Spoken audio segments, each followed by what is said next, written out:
सो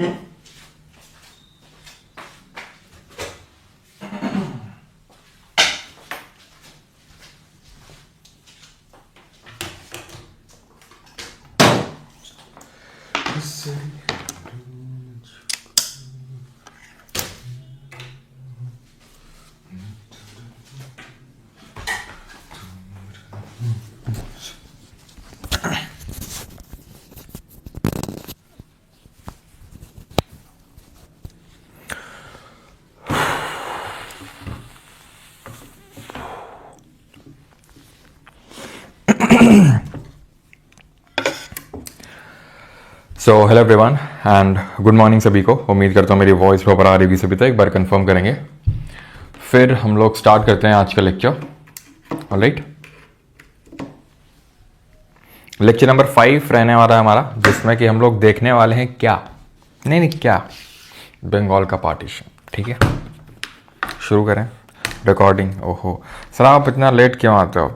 देखो बेटा, कभी कभी हो जाता है, दिक्कतें जो हैं लोगों के साथ, समस्याएं बता के नहीं आती हैं तो दिक्कतें हो जाती हैं। और फिर तुम लोगों क्या है, आगे बैठ गए, बस बैठे हैं लेट क्यों आ रहे हो मास्टर? 10 मिनट अब यहाँ पे सब तैयार करना पड़ता है कि भाई ठीक है, चार्जर लगाए कि नहीं है, लैपटॉप ठीक है कि नहीं, टेबल ठीक साफ है कि नहीं, पानी की बोतल रखी है कि नहीं रखी है, लैपटॉप चार्ज है कि नहीं है, मोबाइल ना। आके लेट क्यों आए हो? अरे भाई हो जाता है, सब व्यवस्थाएं बनानी पड़ती हैं। नाश्ता वाश्ता करना होता है, मान लो भूख लग गई बीच में तो, और बीच में कुछ और भी लग गया तो सारी चीज़ें करके बैठनी पड़ती हैं। तुम्हारी तरह नहीं कि भाई चलते चलते तुम तो सब कुछ कर सकते हो। अब मैं तो नहीं उठ सकता ना अपनी जगह से। हाँ, तो फालतू मुंह मत खुलवाना मेरा। हाँ ठीक है, क्वेश्चन करो जल्दी से।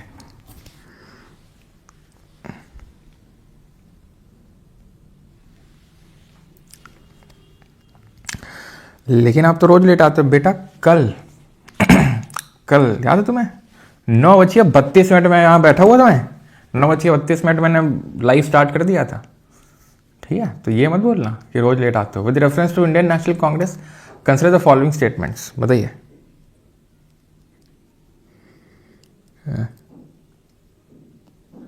अच्छा, इसलिए शादी करनी होती है? अच्छा ऐसा है क्या? नहीं बेटा, फिर तो और लेट होगा ना, फिर और भी कुछ तो करना पड़ेगा। ठीक है, the idea of forming the INC was first suggested by Allan Octavian Hume. सबसे पहला सजेशन आया था एओ ह्यूम के द्वारा। First session of INC was presided by Umesh Chandra Banerjee and was founded in 1885 at Congress, option number D. ठीक है, तो कभी कभी लेट हो जाता है। तो Allan Octavian Hume was ornithologist. He is known as the father of Indian ornithologist. ठीक है, एओ ह्यूम। कौन था इस टाइम पे वाइसरॉय? कौन था? Consider the following statement regarding the early objectives of the INC। ठीक है, भारतीय राष्ट्रीय कांग्रेस के प्रारंभिक उद्देश्यों के संदर्भ में निम्नलिखित कथनों पर विचार करें। करें, चलो। तो one of the objectives was to promote friendly relations between nationalist and political workers from different parts of the country. Early objectives पूछ रहा है। एक उद्देश्य यह था कि देश के विभिन्न हिस्सों के राष्ट्रवादी राजनीतिक कार्यकर्ताओं के बीच मैत्रीपूर्ण संबंधों को बढ़ावा दिया जाए। ठीक है, INC initially aimed at achieving complete independence from British rule. प्रारंभ में INC का लक्ष्य ब्रिटिश शासन से पूर्ण स्वतंत्रता प्राप्त करना था। This would be wrong. ऐसा पूर्ण स्वतंत्रता तो नहीं प्राप्त करना था, because earlier Congress was dominated by the moderates. और मॉडरेट का क्या था? शांतिपूर्ण तरीके से सारा काम होगा, है ना, प्रेयर होगा, देन पिटिशन होगा, देन प्रोटेस्ट होगा। The Congress sought to develop and consolidate a feeling of national unity respective of caste, creed और प्रोविंस। देखो भैया, 2 तो चला गया यहां से। कांग्रेस ने जाति, धर्म या प्रांत की परवाह किए बिना राष्ट्रीय एकता की भावना को विकसित और मजबूत करने का प्रयास किया। बिल्कुल ठीक है, प्रयास तो किया ही। तो answer option number A 1 and 3 only. With reference to यहाँ पे जो आंसर होगा, वॉइसरॉय इस टाइम पे डफरिन था, जिसने कांग्रेस को क्या बोला था? कांग्रेस को उसने क्या बोला था डफरिन ने? अ फैक्ट्री ऑफ सेडिशन, राजद्रोह की एक फैक्ट्री बोला था। With reference to the split in the Indian National Congress at Surat in 1907, consider the following statements. Split was between the moderates and the extremists. Tilak was a prominent leader of the extremists. Immediate cause of the split was disagreement over the partition of Bengal. बताइए जी, बताइए जल्दी से। Recording start भैया। Time पे आया करो, हैं? ये क्या है? ये लेट लतीफ आते हो क्लास में, फिर बोलते हो रिकॉर्डिंग ऑन कर लिया करो। टाइम पे आना सीख लो थोड़ा, कि जब देखो लेट आ रहे हैं। सीखो कुछ मास्टर से। Split between moderates and extremist बिल्कुल हुआ था 1907 में। किसने प्रोसाइड किया था? सूरत के सेशन को जरा बताएंगे। Tilak was a prominent leader of the extremist, yes. Lal Bal Pal, Lala Lajpat Rai, Bal Gangadhar Tilak और बिपिन चंद्र पाल। इमीडिएट कॉज क्या था स्प्लिट का? डिसएग्रीमेंट हुआ था बंगाल के पार्टीशन को लेके, यस। आज हम पढ़ेंगे कि बंगाल का पार्टीशन कब हुआ, क्यों हुआ, क्या डिसएग्रीमेंट हुआ between the moderate and extremist और कैसे पार्टीशन हुआ, ओके, सॉरी स्प्लिट हुआ। तो 1, 2 and 3 option number D, okay. चलो, consider the following statement regarding the Lucknow session of the INC 1916। 1916 के भारतीय राष्ट्रीय कांग्रेस के लखनऊ अधिवेशन के संदर्भ में निम्नलिखित कथनों पर विचार करें। It mark the reunion of the moderates and the extremist, यानी कि इसने नरमपंथियों और गर्मपंथियों के पुनर्मिलन का प्रतीक बना था ये, बिल्कुल। कांग्रेस मुस्लिम लीग ने एक ज्वाइंट पैक्ट साइन किया था जिसको हम बोलते हैं लखनऊ पैक्ट, ये भी आपका बिल्कुल पूरी तरीके से स्टेटमेंट सही है। Congress was presided over by Mahatma Gandhi, अच्छा, द सेशन वॉज प्रिसाइडेड, अच्छा, ऐसा ही। तो गांधी जी ने सिर्फ एक ही सेशन को प्रिसाइड किया था जो बेलगांव में हुआ था, ये ध्यान रखना है अपन को, ठीक है। सिर्फ एक सेशन को ही प्रिसाइड किया था बस, ठीक है। चलो, लास्ट क्वेश्चन ये रहा विद रेफरेंस टू नो, ठीक है। तो बंगाल पार्टीशन पे अभी नहीं करना है, ठीक है, पढ़ा नहीं हम लोगों ने। तो अब आते हैं आज के बंगाल पार्टीशन को देखते हैं। 1905 में जो बंगाल विभाजन होता है उसको पढ़ते हैं हम लोग। ये क्यों होता है, कब होता है, कैसे होता है और इससे क्या क्या होता है। तो बैकग्राउंड इसका समझते हैं, ठीक है। तो ये जो इंसान देख रहे हो जो एकदम टेढ़ी गर्दन करके फोटो खिंचवा रहा है, इसका नाम है कर्जन। लॉर्ड कर्जन तो बिल्कुल नहीं है, ठीक है, कर्जन। अब जो कर्जन है, ठीक है, द देन वाइसरॉय, इसने पार्टीशन को प्रपोज किया था। ये पार्टीशन था क्या? तो एक्चुअल में जो आज का आप वेस्ट बंगाल देखते हो, आज के certain parts of Bihar and Orissa, पूरा बांग्लादेश और असम, ये बंगाल में आता था। पता है आपको? ये पूरा बंगाल हुआ करता था। 2001 की जो जनगणना हुई थी, 2001 के जो सेंसस हुआ था, ये रटने वाली कोई चीज़ नहीं, बस ऐसे बता रहा हूँ, ठीक है, याद मत करना इसको। 78.5 मिलियन पॉपुलेशन, उस टाइम की जो पूरे ब्रिटिश इंडिया की पॉपुलेशन थी उसका 1/4 पॉपुलेशन सिर्फ बंगाल में रह रही थी। 78.5 मिलियन। अब आप समझ सकते हैं कि कितना बड़ा प्रोविंस होगा ये। अभी मैंने आपको जैसे बताया, आज का पूरा वेस्ट बंगाल, पूरा बांग्लादेश, जो मेन बंगाल है वो बांग्लादेश वाला एरिया हुआ करता था, असम, और ये आपका पूरा जो बिहार और उड़ीसा, उसके बहुत सारे जो पार्ट्स हैं वो भी सब बंगाल के पार्ट हुआ करते थे। कर्जन ने क्या सोचा, क्योंकि हुआ क्या करता था कि Bengal was becoming the nerve centre of the Indian nationalist activities. Nerve centre of nationalist activities का मतलब यह है कि जो गतिविधियां हो रही थी कि भाई ब्रिटिश हुकूमत को उखाड़ फेंकना है, न्यूज़पेपर हो या फिर इस तरीके के रेवोल्यूशनरी एक्टिविटीज हो रही हो कि बम से उड़ा दिया, किसी को गोली मार दी, है ना, ब्रिटिशर को, वो सारे काम ज़्यादातर सारे काम आपके कहाँ पे हो रहे थे? बंगाल में ही हो रहे थे। तो इसने दिमाग लगाया कि क्यों ना इनको डिवाइड करते हैं। वही ब्रिटिशर का पुराना चाल, डिवाइड एंड रूल। तो इन्होंने क्या किया, इन्होंने बंगाल को डिवाइड कर दिया। कैसे? ऐसे डिवाइड किया कि एक साइड, क्योंकि ये जो पूरा आज का बांग्लादेश वाला एरिया है, सर्टेन पार्ट्स ऑफ असम, ये मुस्लिम मेजॉरिटी एरिया हुआ करते थे, ठीक, मुस्लिम मेजॉरिटी। और ये वाला जो आज का काइंड ऑफ वेस्ट बंगाल है, बिहार, उड़ीसा खासकर, ये सब हुआ करते थे आपके, ठीक है, जो वेस्टर्न पार्ट है बंगाल का, ये सब मोस्टली हिंदू मेजॉरिटी एरिया थे। ये हिंदू मेजॉरिटी हुआ करते थे, जिसमें बिहार, उड़ीसा के सर्टेन पार्ट्स और जो हमारा आज का वेस्ट बंगाल है उसका वेस्टर्न पार्ट वो। और ये जो है पूरा आपका, जिसमें मेनली तो बांग्लादेश आता था, सर्टेन पार्ट्स ऑफ असम, ये आपका जो ईस्टर्न पार्ट है ये मुस्लिम मेजॉरिटी हुआ करता था। तो इन्होंने क्या किया, इन्होंने डिवाइड एंड रूल किया, ठीक है। लेकिन इन्होंने इसको बताया नहीं। इन्होंने क्या बोला, ये जो है हमने ये जो है, देखो भी पहले बताता हूँ मैं, इसकी कर्जन ने और क्या हरकतें करी थी, कर्जन ने और करतूतें करी थी, इसके आगे हम प्रोसीड करेंगे, ठीक है। वैसे इन्होंने बताया था ना कि हम ना एडमिनिस्ट्रेटिव कन्वीनियंस केस, जैसे एसएससी से पूछो रिजल्ट क्यों नहीं दे रहा सिलेक्शन पोस्ट का, तो वो ना ड्यू टू एडमिनिस्ट्रेटिव रीजंस, चीज़ें क्यों डिलेट चल रही हैं, वो ना ड्यू टू एडमिनिस्ट्रेटिव कन्वीनियंस।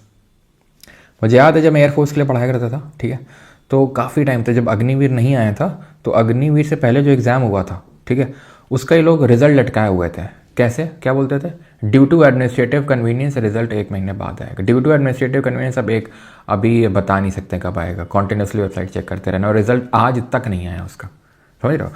तो वही एडमिनिस्ट्रेटिव कन्वीनियंस जो है इन लोगों ने बोला कि प्रशासनिक कारण है, क्योंकि बंगाल इतना बड़ा, उसको गवर्न कर पाना काफ़ी मुश्किल हो रहा है। डिवाइड कर देंगे तो डिवाइड उस पर एडमिनिस्ट्रेशन करना, प्रशासन अच्छी तरीके से उस पर ऑपरेट कर पाएगा। लेकिन सही क्या था, नहीं नहीं नहीं नहीं, झूठ बोल रहा है मेन था हिंदू और मुस्लिम की लाइन्स पे इनको डिवाइड करना था। और सिर्फ यही नहीं, मेन तो यहाँ पे हिंदू पॉपुलेशन थी, ठीक है, और यहाँ पे मेनली बंगाली पॉपुलेशन थी। और जो आज का वेस्ट बंगाल है, जैसे फॉर एग्जांपल ये वाला जो क्षेत्र था थोड़ा, ये था बंगाली। ये कौन थे, बंगाली स्पीकिंग थे। अब ये हिंदी मेजॉरिटी था, तुम समझ रहे हो मैं क्या कह रहा हूँ।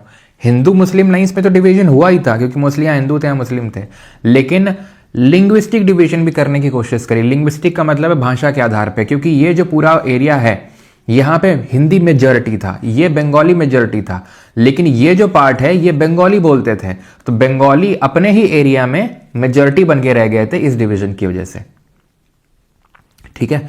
अब कर्जन ने और क्या क्या करतूतें करी थी वो थोड़ी सी समझने का प्रयास करते हैं। तो कर्जन ने 1899 में 1899 में कैलकाटा कॉर्पोरेशन एक्ट लेके आया ये, ठीक है।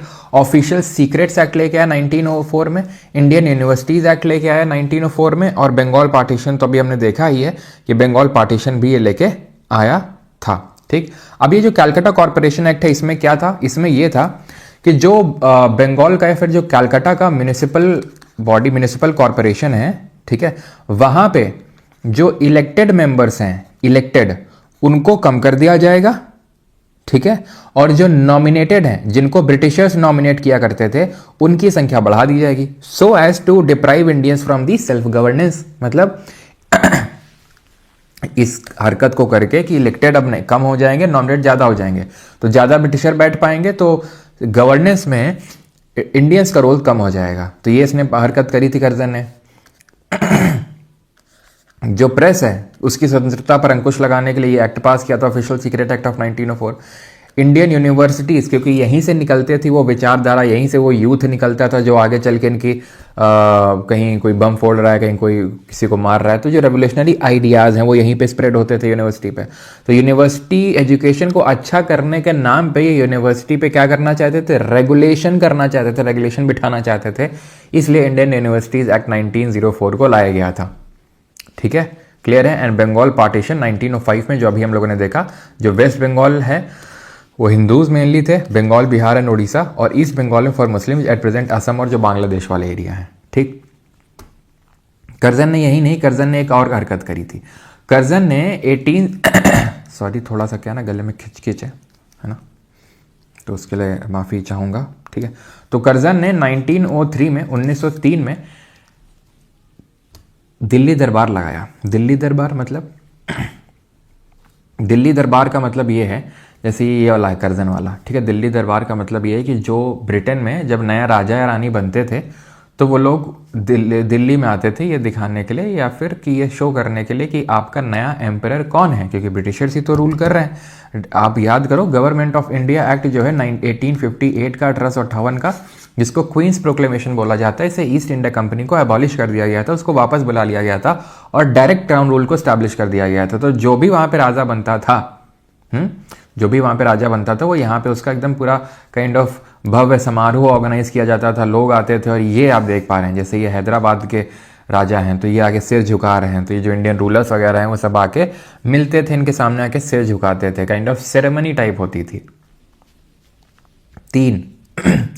तीन दिल्ली दरबार ऑर्गेनाइज किए जा चुके हैं। 1877 में किया गया था लिटन के टाइम पे, 1903 में कर्जन के टाइम पे, फिर 1911 में किया गया, जो देखेंगे हार्डिंग के टाइम पे। हम बात इसकी कर रहे हैं 1903 वाले की। ये वैसे तो 1911 वाला है, फोटो जो आप देख पा रहे हैं, ये 1903 वाला जो कर्जन वाला है। इन तीनों में जो सबसे भव्य, एकदम बहुत अंधाधुंध पैसा खर्च किया गया था इनके समारोह में, वो 1903 वाला था जो कर्जन ने किया था।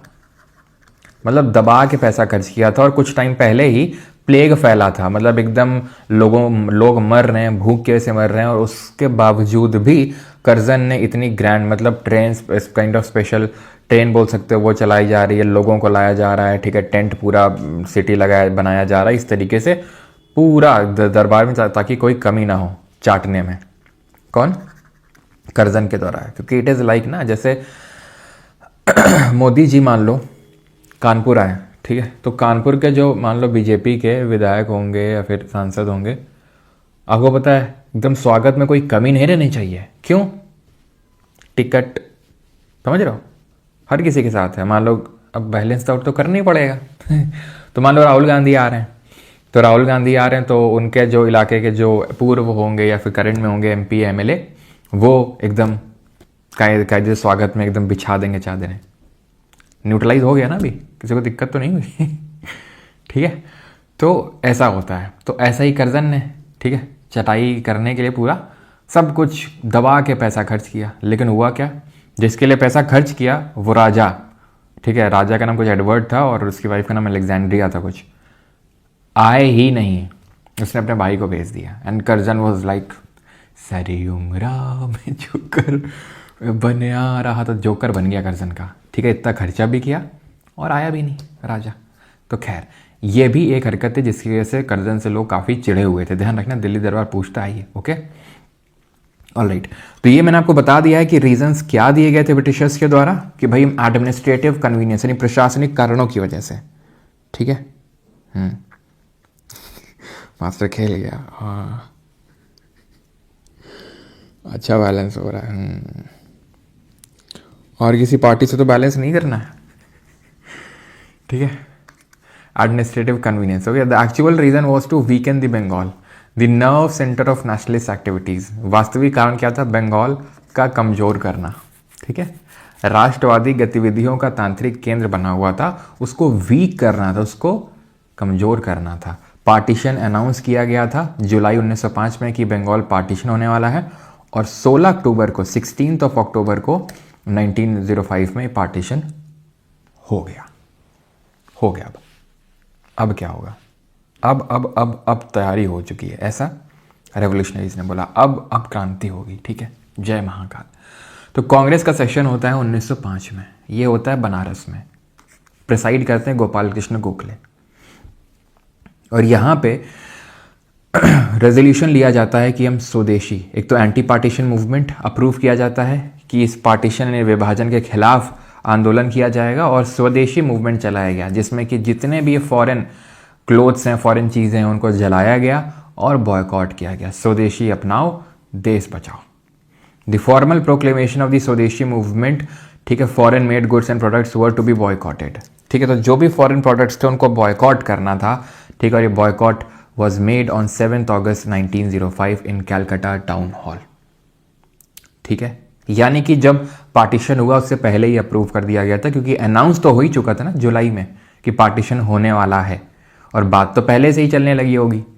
अनाउंस जुलाई में हुआ, ठीक है। तो फॉर्मल प्रोक्लेमेशन स्वदेशी मूवमेंट का कहाँ पर किया गया? कैलकाटा टाउन हॉल में 7 अगस्त 1905। ये याद रखिएगा, एक एक चीज़ इंपॉर्टेंट है।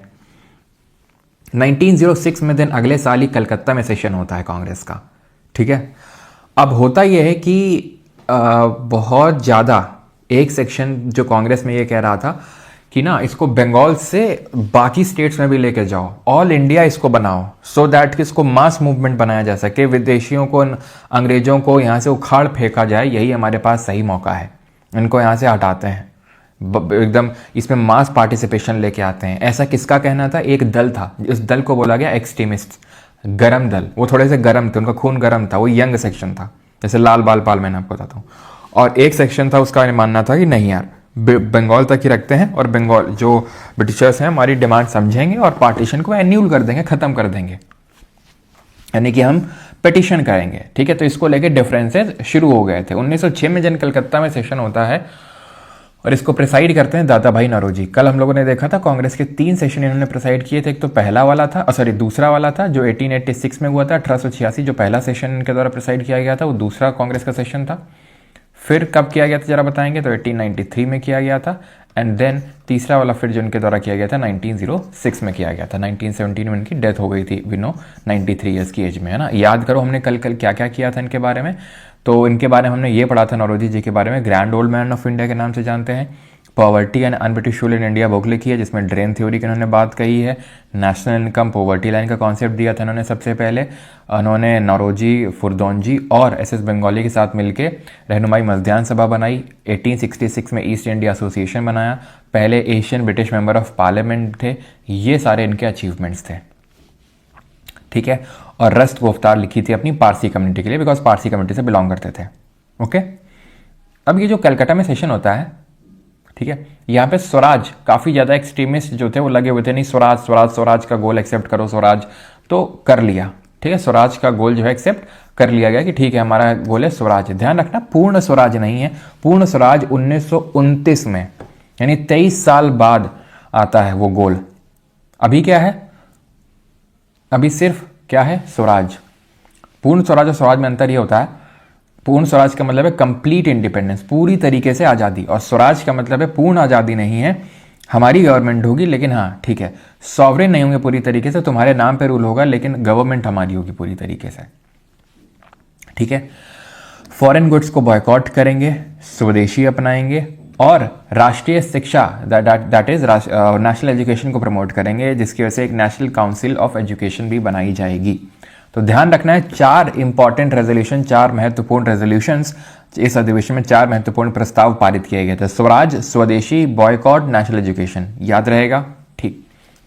अब इनके डिफरेंसेस धीरे धीरे बढ़ना शुरू हो जाते हैं, किसके, मॉडरेट्स के और एक्सट्रीमिस्ट्स के, ठीक है।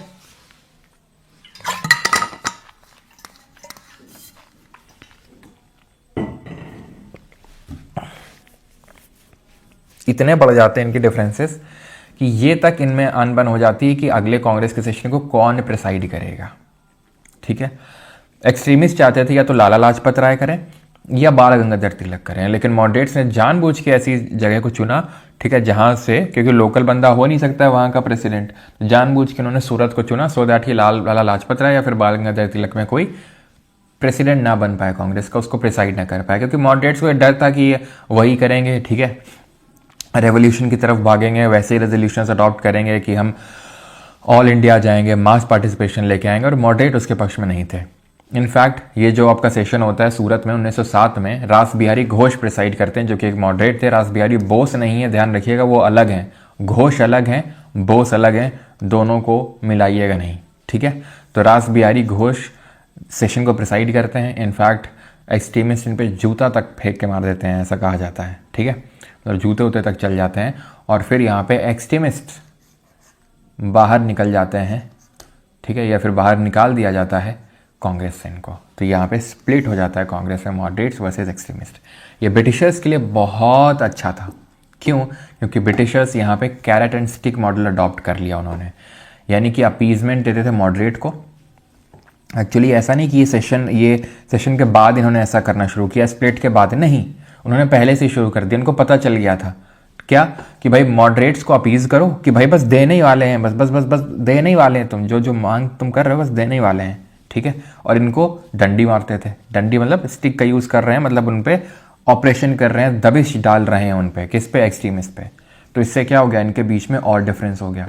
इनको लग रहा है हो साथ पकड़ लेंगे ब्रिटिशर को तो मिल जाए, कुछ तो बोल रहे हैं, और ये इन पे क्या है, इन पे लाठियां बरसा रहे हैं, तो ये और चिढ़ गए, ये और ब्रिटिशर की तरफ जा रहे हैं, और ब्रिटिशर से दूर जा रहे हैं। तो इनके बीच में दरार डाल दी किसने, ब्रिटिशर्स ने, और यहाँ पर एक्सट्रीमिस्ट बाहर निकल गए और कांग्रेस में सिर्फ बचे मॉडरेट्स, ठीक है।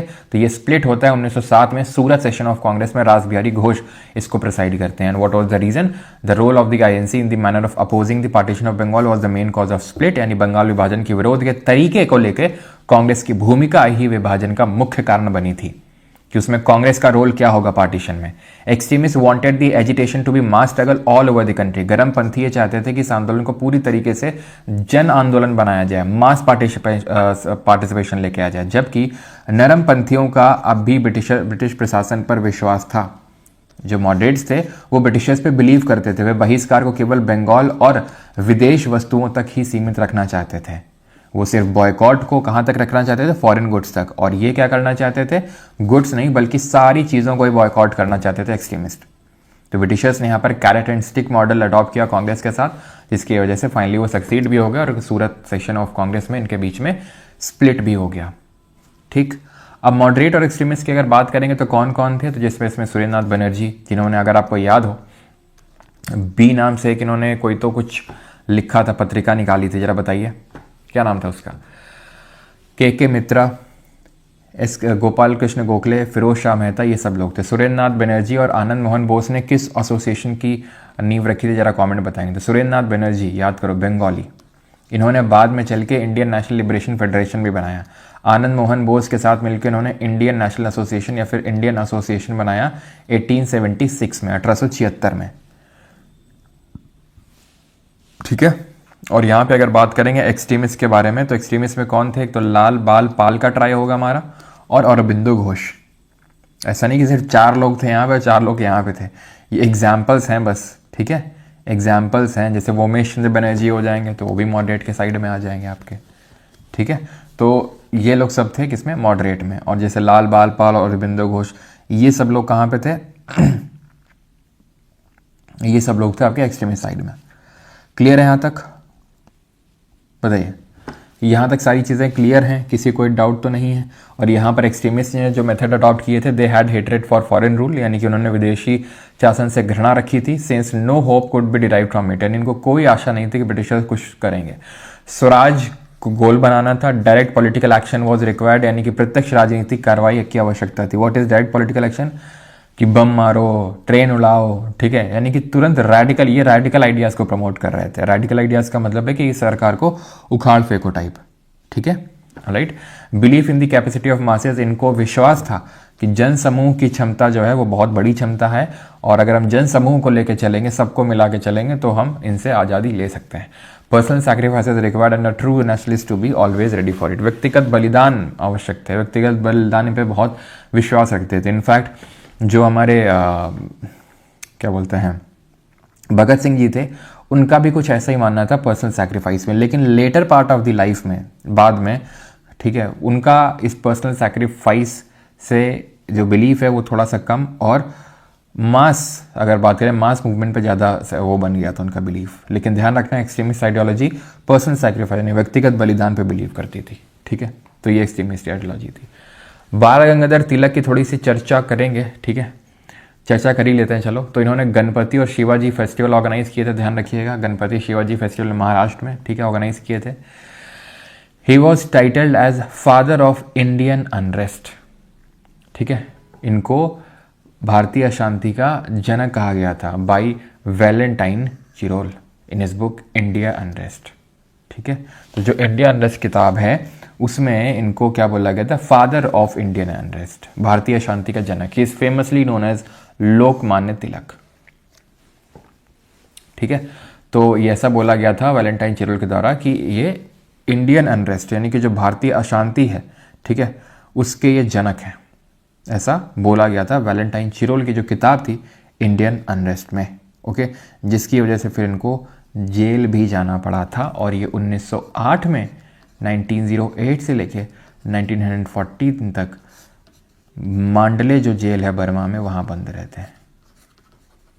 कहाँ है ये, बर्मा जो आज का म्यांमार है, ठीक है। क्यों, क्योंकि इन्होंने मराठी और केसरी करके न्यूज़पेपर निकाला था, और उसमें इन्होंने कुछ ऐसी रेवोल्यूशनरी चीज़ें लिख दी थी जिसकी वजह से इनको जेल हो गई थी। मराठा अंग्रेजी लैंग्वेज में था और केसरी मराठी लैंग्वेज में था। और इन्होंने ही बोला था क्या, कि Swaraj is my birth right and I shall have it, यानी स्वराज मेरा जन्म सिद्ध अधिकार है और उसको मैं लेकर रहूँगा। कहाँ लिखा नहीं है क्या, कहीं पर आगे कहीं पर होगा, ठीक है।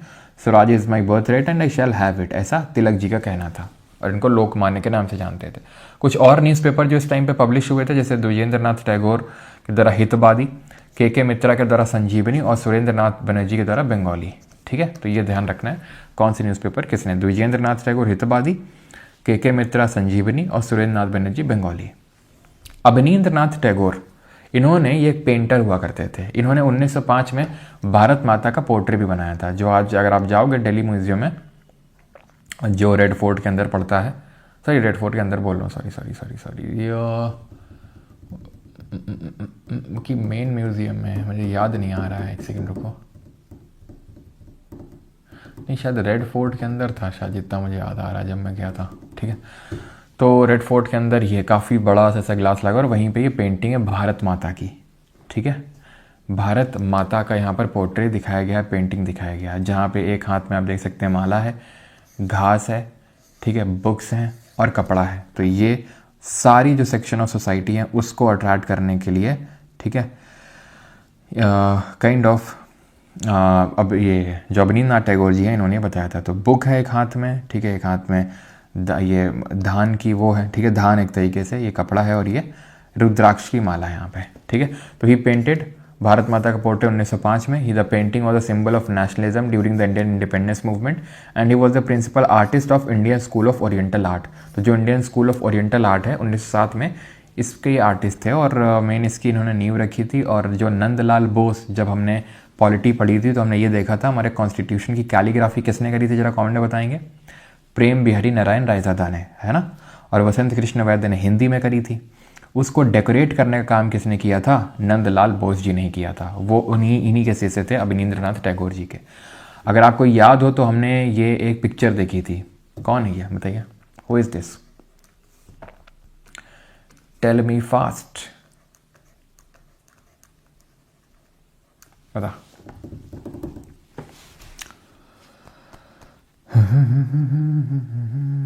देखो इनका रविन्द्रनाथ टैगोर से सच कोई डायरेक्ट रिलेशन नहीं था, लेकिन हाँ नेफ्यू थे, डायरेक्ट इनका ब्लड रिलेशन नहीं था, नेफ्यू थे। ये तो आलसी है सर, अरे कुछ समझ नहीं आ रहा है। अच्छा बेटा, lady on the death bed, कौन है ये, कुलदीप बेटा, कुलदीप साइड मिलो जरा थोड़ा तुम क्लास के बाद मुझे। हाँ शाहजहां बेटा, कुलदीप सो जाओ, तुम lady on the death bed बोल रहा है। अबे अभी कुछ ही दिन पहले पिक्चर दिखाए थे ये क्लास में कि शाहजहां, दिख नहीं रहा ताजमहल है ये, थोड़ा तो बुद्धि लगाओ कि ताजमहल देखते हुए कौन मरा था। ये पिक्चर भी दिखाई थी, बताया था इसकी लड़की 8 से 9 साल तक इसके साथ रही थी जब औरंगजेब ने कैद कर दिया था यहाँ पे आगरा के किले में। याद आ रहा है कुछ, शाहजहां है ये पोर्ट्रेट जो है। अब तुमको याद ही नहीं है, तुम हमारा मोह मोह कर देते एकदम, है ना, कि हम बोलेंगे ये कौन है, तुम बोलोगे शाहजहां है, ये वही। अच्छा सर ये वही हो तो वही पेंटिंग है, हाँ ये इन्होंने बनाई थी। वो तो सर तब बोलोगे ना जब हम रिकग्नाइज कर, हम तो रिकग्नाइज ही नहीं करेंगे, अब बोलो। ठीक है, तो ये जो पेंटिंग है, पासिंग शाहजहां नाम है इसका, आई थिंक पासिंग शाहजहां, ठीक है। तो ये अवनींद्रनाथ टैगोर जी ने ही बनाई थी ये, तो उसी टाइम पे। एक्शंस टू शो यूनिटी, तो हुआ क्या था, जब पार्टीशन हुआ था जिस दिन, तो उस दिन कोइंसिडेंटली रक्षाबंधन भी था। तो लोगों ने एक दूसरे के राखी बांध के यूनिटी दिखाई थी, एकता दिखाई थी। और रविन्द्रनाथ टैगोर जी, मतलब टैगोर फैमिली में जिसको देखो, कोई पहला सिविल सर्वेंट है सत्येंद्रनाथ टैगोर, कोई बांग्लादेश का नेशनल एंथम लिखे दे रहा है, इंडिया का नेशनल एंथम लिखे दे रहा है, कोई इतना बड़ा पेंटर है। मतलब वो एक टैगोर फैमिली ना एक ऐसी आइडियल फैमिली थी कि भाई इसके सारे लड़के, ठीक है, सब तगड़ा कर रहे हैं, वैसी टाइप फैमिली थी। जिसको देखो सब बढ़िया कर रहे हैं, है ना। कोई तत्वबोधिनी सभा बनाए डाल रहा है ना, इनके फादर, ये मतलब अलग ही लीग में थी ये फैमिली। तो इन्होंने, रविन्द्रनाथ टैगोर जी ने उसी टाइम पे अमार सोनार बांग्ला लिखा था, जो आज का बांग्लादेश का नेशनल एंथम है, देख रहे हो, आज को हम ही को आंखें दिखा रहे हैं। रविन्द्रनाथ टैगोर जी ने लिखा था आर गोल्डन बंगाल, अमार सोनार बांग्ला। स्वदेश गीतम ये सुब्रमण्यम भारती ने लिखी थी। पीपल सैंग वंदे मातरम, तो आपको पता है वंदे मातरम जो नेशनल सॉन्ग है सबसे पहले कांग्रेस के किस सेशन में गाया गया था, 1896 में, वो कैलकाटा में हुआ था। और वो किसने गाया था, वो गाया था आपके रविन्द्रनाथ टैगोर जी ने, है ना। एंड यू शुड नो कि रविन्द्रनाथ टैगोर जी पहले इंडियन भी थे जिनको नोबेल पीस प्राइज़ मिला था। पता नहीं डोनाल्ड ट्रंप क्यों याद आ जाता है नोबेल प्राइज़ से, इतना सनकी आदमी है, ठीक है। ग्रीनलैंड पे कब्जा कर लेंगे, ईरान पे कब्जा कर लेंगे, क्यों बौखलाया हुआ है कि नोबेल पीस प्राइज़ क्यों नहीं दिया हमको।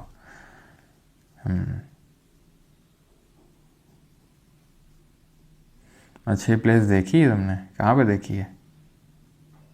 खुदीराम बोस भी एक एक्सट्रीमिस्ट थे तो, लेकिन वो कांग्रेस से डायरेक्टली से जुड़े नहीं हुए थे खुदीराम बोस जी, ठीक है। अभी देखेंगे उनके बारे में भी। तो वंदे मातरम जो है गाया गया, ठीक है, और ये सारी चीज़ें।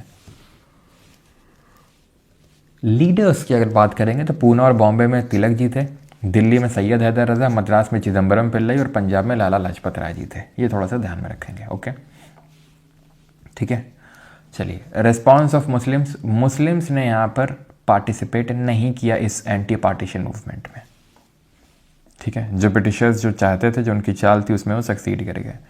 ठीक है, कि भाई हिंदुओं को मुसलमान या फिर मुसलमानों को हिंदुओं से अलग कर दो। और मुसलमानों ने अपनी खुद की पार्टी बना ली। कौन सी? मुस्लिम लीग का यहीं पे जन्म होता है 30 दिसंबर 1906 को ढाका, बांग्लादेश में। कौन बनाता है? नवाब सलीमुल्लाह और आगा खान। ठीक है, नवाब सलीमुल्लाह और आगा खान इस पार्टी का गठन करते हैं 1906 में। ठीक है, कहाँ पे? ढाका, बांग्लादेश में। ठीक है, और यहाँ पे मुस्लिम्स इस पूरे एंटी पार्टीशन मूवमेंट में पार्टिसिपेट नहीं करते हैं। इसी टाइम पे एक एक्ट आता है, इंडियन काउंसिल्स एक्ट ऑफ 1909, 1909 का अधिनियम, भारतीय जो काउंसिल एक्ट है। पता होना चाहिए इसके बारे में आपको, परिषद अधिनियम। वैसे तो इसका लेक्चर अपलोडेड है पहले से ही, पहले अपलोड किया जा चुका है। आई होप आप सभी ने देख लिया होगा। ठीक है, नहीं देखा है तो उसको कर लीजिएगा, उस लेक्चर को भी कंप्लीट। तो इंडियन काउंसिल एक्ट ऑफ 1909 था, जिसको मॉर्ले मिंटो रिफॉर्म भी बोलते हैं। क्यों बोलते हैं? क्योंकि मॉर्ले उस टाइम पे सेक्रेटरी ऑफ स्टेट हुआ करता था। आपको पता होना चाहिए 1858 का जो अधिनियम था उसमें सेक्रेटरी ऑफ स्टेट की पोजीशन ये क्रिएट करी गई थी, तो मॉर्ले वही था। ठीक है, जो ब्रिटेन में पार्लियामेंट का एक मेंबर था जो वहीं बैठता था और इंडियन अफेयर्स के लिए मैनेज होता रिस्पॉन्सिबल होता था। और इसको असिस्ट करने के लिए 15 मेंबर की एक काउंसिल भी दी गई थी। और मिंटो उस टाइम का वॉइस रॉय हुआ, तो ये सेक्रेटरी हुआ, वो ये वॉइस रॉय हुआ। तो इन्हीं के नाम पे इस एक्ट का नाम पर पड़ा Morley Minto reforms. Minto was the then secretary of state and ठीक है, सॉरी मॉर्ले ना कि Minto, and Minto was the viceroy. The provision for separate electorate for Muslim was introduced by Minto. तो हुआ क्या कि Muslims ने demand रखी थी अपनी और इन लोगों ने मान ली क्या कि सेपरेट इलेक्टोरेट दो। सेपरेट इलेक्टोरेट का मतलब है पृथक निर्वाचन, यानी कि और हिंदू मुसलमानों को विभाजन करने के लिए इन्होंने इसको पास किया। सेपरेट इलेक्टोरेट का मतलब ये होता है कि भाई यहाँ पर अगर मान लो कि सेपरेट इलेक्टोरेट है मुस्लिम्स को, इसका मतलब ये हुआ कि यहाँ पे सिर्फ मुस्लिम आदमी खड़ा हो सकता है चुनाव में और वोट भी सिर्फ मुस्लिम ही कर सकते हैं। आज भी अगर आप देखोगे तो दलित सीट आती है कहीं कहीं पे ना, इस तरीके की महिला सीट आती है प्रधानी के चुनाव में। तो लेकिन ऐसा नहीं होता है कि सिर्फ अगर दलित सीट है तो सिर्फ दलित ही वोट कर पाएंगे, महिला सीट है तो सिर्फ महिलाएं सीट कर पाएंगी। तो वो सेपरेट इलेक्टोरेट नहीं है, ये सेपरेट इलेक्टोरेट होता है जहाँ पे वोट भी सिर्फ उसी कम्युनिटी के लोग ही कर सकते हैं।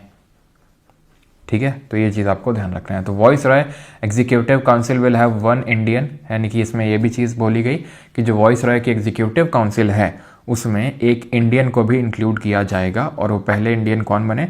सत्येंद्र प्रसाद सिन्हा। ठीक है, कौन बने?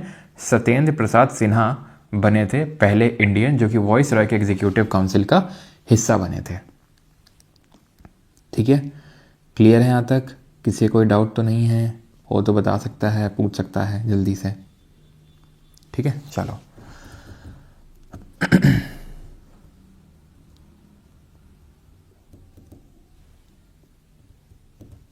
चलो आगे बढ़ें। ठीक, बाकी भी इसमें ध्यान रखना थे प्रोविजंस, लेकिन वो यहाँ पे मैं नहीं करवा रहा हूँ बिकॉज वो उस लेक्चर में डिटेल में कवर्ड है कि भाई जो आपकी क्या बोलते हैं जो लेजिस्लेटिव जो काउंसिल है उनका एक्सपेंशन किया गया था, 16 से 60 मेंबर किए गए थे। ठीक है, जो लेजिस्लेटिव काउंसिल है उसका एक्सपेंशन किया गया था 16 से 60, 16 to 60। ठीक है, ये भी ध्यान रखेंगे। देन एन्यूलमेंट ऑफ पार्टीशन पे आते हैं। तो जैसे अभी मैंने आपको बताया कि दिल्ली दरबार ऑर्गेनाइज करवाया जाता था, तो 1911 में एक और दिल्ली दरबार ऑर्गेनाइज किया गया किंग जॉर्ज 5 के लिए। किसने करवाया? वॉइसरॉय कौन था इस टाइम पे? ये हार्डिंग था। कहाँ पे लिखा होगा? ये हार्डिंग दी सेकेंड। और इसने दिल्ली दरबार ऑर्गेनाइज करवाया 1911 में, जहाँ पे अगेन वही पूरा थ्रोन वोन बनाया जाता था। वहाँ पे आके राजा बैठेंगे, पब्लिक खड़ी, पब्लिक को देखने के लिए सब यहाँ बनाया जाएगा। और राजा राजा जो हिंदू मतलब इंडिया के जो राजा किंग्स वगैरह हैं वो सब आके सिर झुकाएंगे उनके सामने। ठीक है, तो in 1911 King George 5 announced the reunification of Bengal during the Delhi Durbar. तो हुआ क्या था, ये जितने भी प्रोटेस्ट हो रहे थे एंटी पार्टीशन मूवमेंट के दौरान, इन प्रोटेस्ट के चलते और बंगाली सेंटीमेंट ज़्यादा और ना हर्ट हो और उनको सही करने के लिए, बंगाली सेंटीमेंट अपने फेवर में करने के लिए इन्होंने क्या किया, बंगाल के पार्टीशन को एन्यूल कर दिया। एन्यूल कर दिया का मतलब होता है रद्द कर दिया या फिर ख़त्म कर दिया। और 1911 में इसकी अनाउंसमेंट हुई थी 1911 में। और फाइनली ये भी अनाउंसमेंट हुई थी कि अब से जो इंडिया की पूरे ब्रिटिश इंडिया की कैपिटल है वो कैलकाटा नहीं होगी, दिल्ली होगी। ऐसा क्यों किया गया था? किया गया था टू अपीज द मुस्लिम। हुआ क्या था, जब एन्यूलमेंट की ठीक है, एन्यूलमेंट की जब घोषणा करी गई रीयूनिफिकेशन की, तो सबसे ज़्यादा जो एकदम गुस्से में थे वो थे मुस्लिम्स थे, क्योंकि उनका ये मानना था कि भाई इसीलिए तो हमने एंटी पार्टीशन मूवमेंट में सपोर्ट नहीं किया, पार्टिसिपेट नहीं किया। ठीक है, तुम्हारा सपोर्ट किया, तुमने ये क्या किया, बंगाल का फिर से मतलब फिर से वो यूनाइट कर डाला। हमें लगा था कि हमें एक सेपरेट अपना प्रोविंस मिल जाएगा, हमें एक सेपरेट इलाका मिल जाएगा अपना एक तरीके से, जो ईस्ट बंगाल होगा, लेकिन तुमने तो फिर से एक कर दिया। तो इसलिए उनको अपीज़ करने के लिए दिल्ली बनाया। अब दिल्ली से कैसे अपीज़ हो जाएंगे, क्योंकि यहाँ पे मुगल्स बैठा करते थे, ये मुगलिया सीट हुआ करती थी, इसलिए उनको अपीज़ करने के लिए कैपिटल को शिफ्ट कर दिया। लेकिन मुस्लिम्स बिल्कुल अपीज़ नहीं होते हैं, बिल्कुल अपीज़ नहीं होते हैं वो, और इसी वजह से यही कारण है कि क्यों वो फिर कांग्रेस से जाके हाथ मिला लेते हैं। कब मिलाते हैं वो भी देखेंगे, लेकिन उससे पहले कुछ रेवोल्यूशनरी एक्टिविटीज़ देख लेते हैं जो इस टाइम पे हुई थी, यानी कि क्रांतिकारी गतिविधियां कौन कौन सी हुई थी। तो 1890 की बात है, जब शिवाजी और गणपति फेस्टिवल ऑर्गेनाइज करवाए गए थे भाई तिलक, ठीक है, बाल गंगाधर तिलक जी के द्वारा। 1897 में चापेकर जो भाई थे, ठीक है, वासुदेव चापेकर थे, ठीक है, लिखा नहीं यहाँ पे, ओके, ठीक है, और एक थे आपके दामोदर चापेकर, ठीक है। तो इन्होंने क्या किया था, WC रैंड, ठीक है, WC रैंड जो प्लेग कमिश्नर था उसकी हत्या कर दी थी। क्यों कर दी थी, क्योंकि उस टाइम पे प्लेग फैला हुआ था, ब्यूबॉनिक प्लेग 1893 से शुरू हुआ था और बहुत बहुत लोगों की डेथ हो रही थी। तो इसने जिन ऑफिसर्स को अपॉइंट किया था वो क्या था, घर में घुस रहे थे, ठीक है, ऐसे ही रैंडमली महिलाओं को टेस्ट कर रहे थे, ठीक है, उनका जैसे हाथ पकड़ रहे हैं, मतलब भले गलत सेंस में ना पकड़ते हों, ठीक है, उनको टेस्ट करने के लिए, लेकिन उस टाइम पे सोच ऐसी ही थी कि हमारे बिना मतलब ऐसे कैसे घर में घुस गया, हमारी महिला को कैसे छू रहे हैं ये ऑफिसर्स और ये वो, ठीक है। और किस तरीके से, जैसे नहीं, जैसे कि मंदिर है तो मंदिर में पैर उतार के जाना, मतलब जूते और चप्पल उतार के जाना, तो ये ऐसे घुसे चले जा रहे हैं। तो ये सारी चीज़ें अच्छी नहीं लगी। इनफैक्ट बोला जाता है मूर्तियाँ वगैरह भी तोड़ी हैं, पता नहीं कितना सच है उसमें, लेकिन हाँ ये सारी चीज़ें थी जिसकी वजह से वहाँ के लोग, यानी कि पूना के लोग खुश नहीं थे, ठीक है, वो लोग खुश नहीं थे, जिसकी वजह से इन्होंने चापेकर भाइयों ने WC रैंड की हत्या कर दी। कौन कौन, वासुदेव चापेकर, बालकृष्ण चापेकर, दामोदर चापेकर, ठीक है, बालकृष्ण चापेकर भी थे और आपके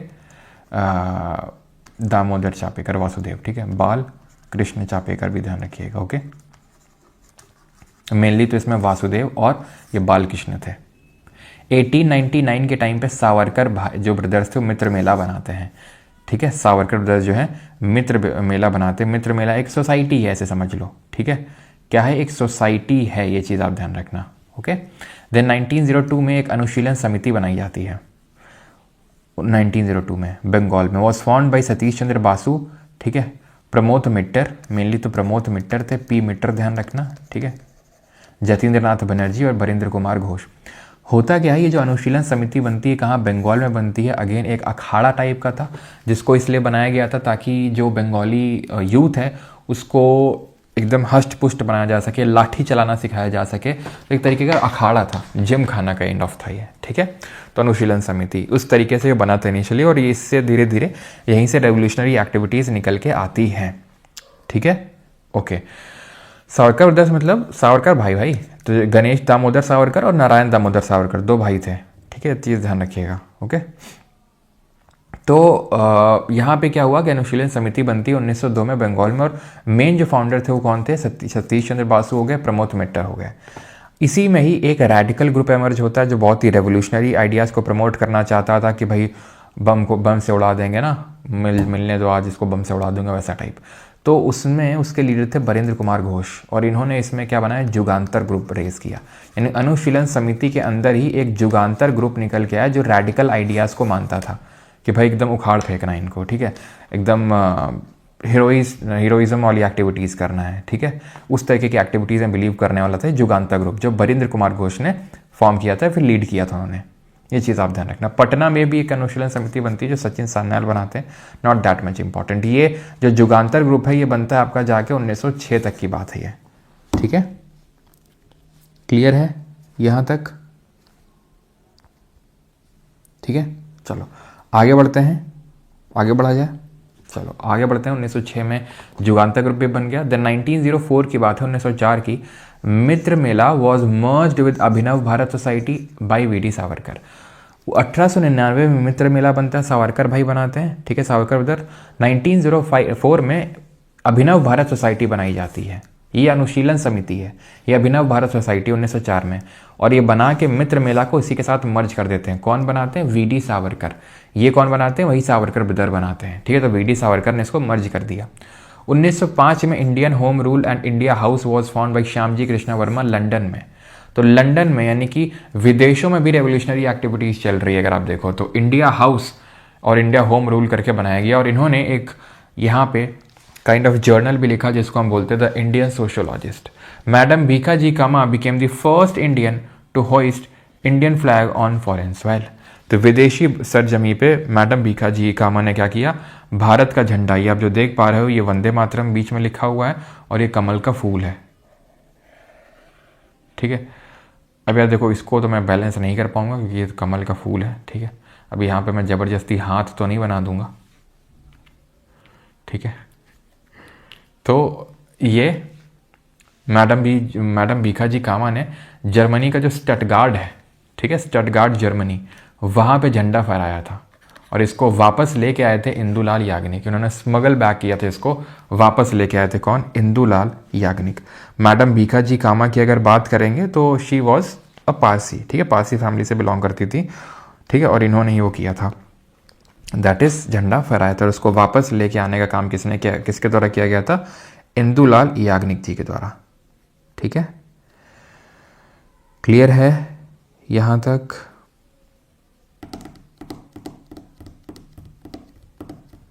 किसी कोई डाउट तो नहीं है?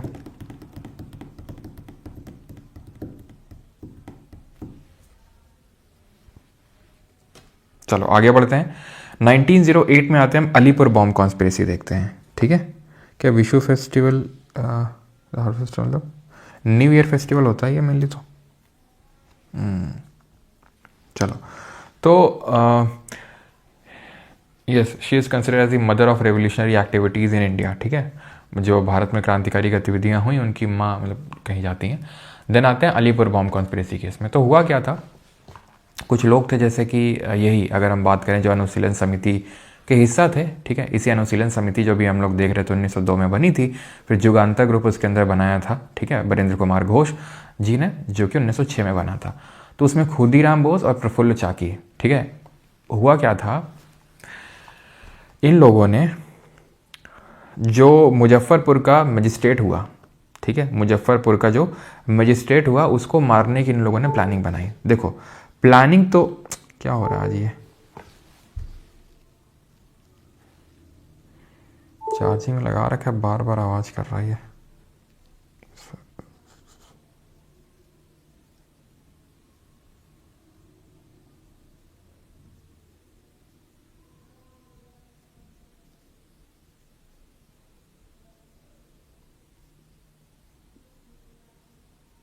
चलो ठीक है। ओके, तो अनुशीलन समिति ये थे खुदीराम बोस और प्रफुल्ल चाकी, और इन लोगों को टारगेट दिया गया था काइंड ऑफ कि जो मुजफ्फरपुर का जो मजिस्ट्रेट है, जो जज है, उसको उड़ाना है, ठीक है, तो उसका मर्डर करना है, ठीक है। तो इन लोगों ने बॉम्ब वगैरह रखा और जहाँ से इसका कैरेज पास हो रहा था, जहाँ पर ये बैठा हुआ था, कौन, इसका नाम क्या था, यहाँ पे लिखा नहीं है क्या?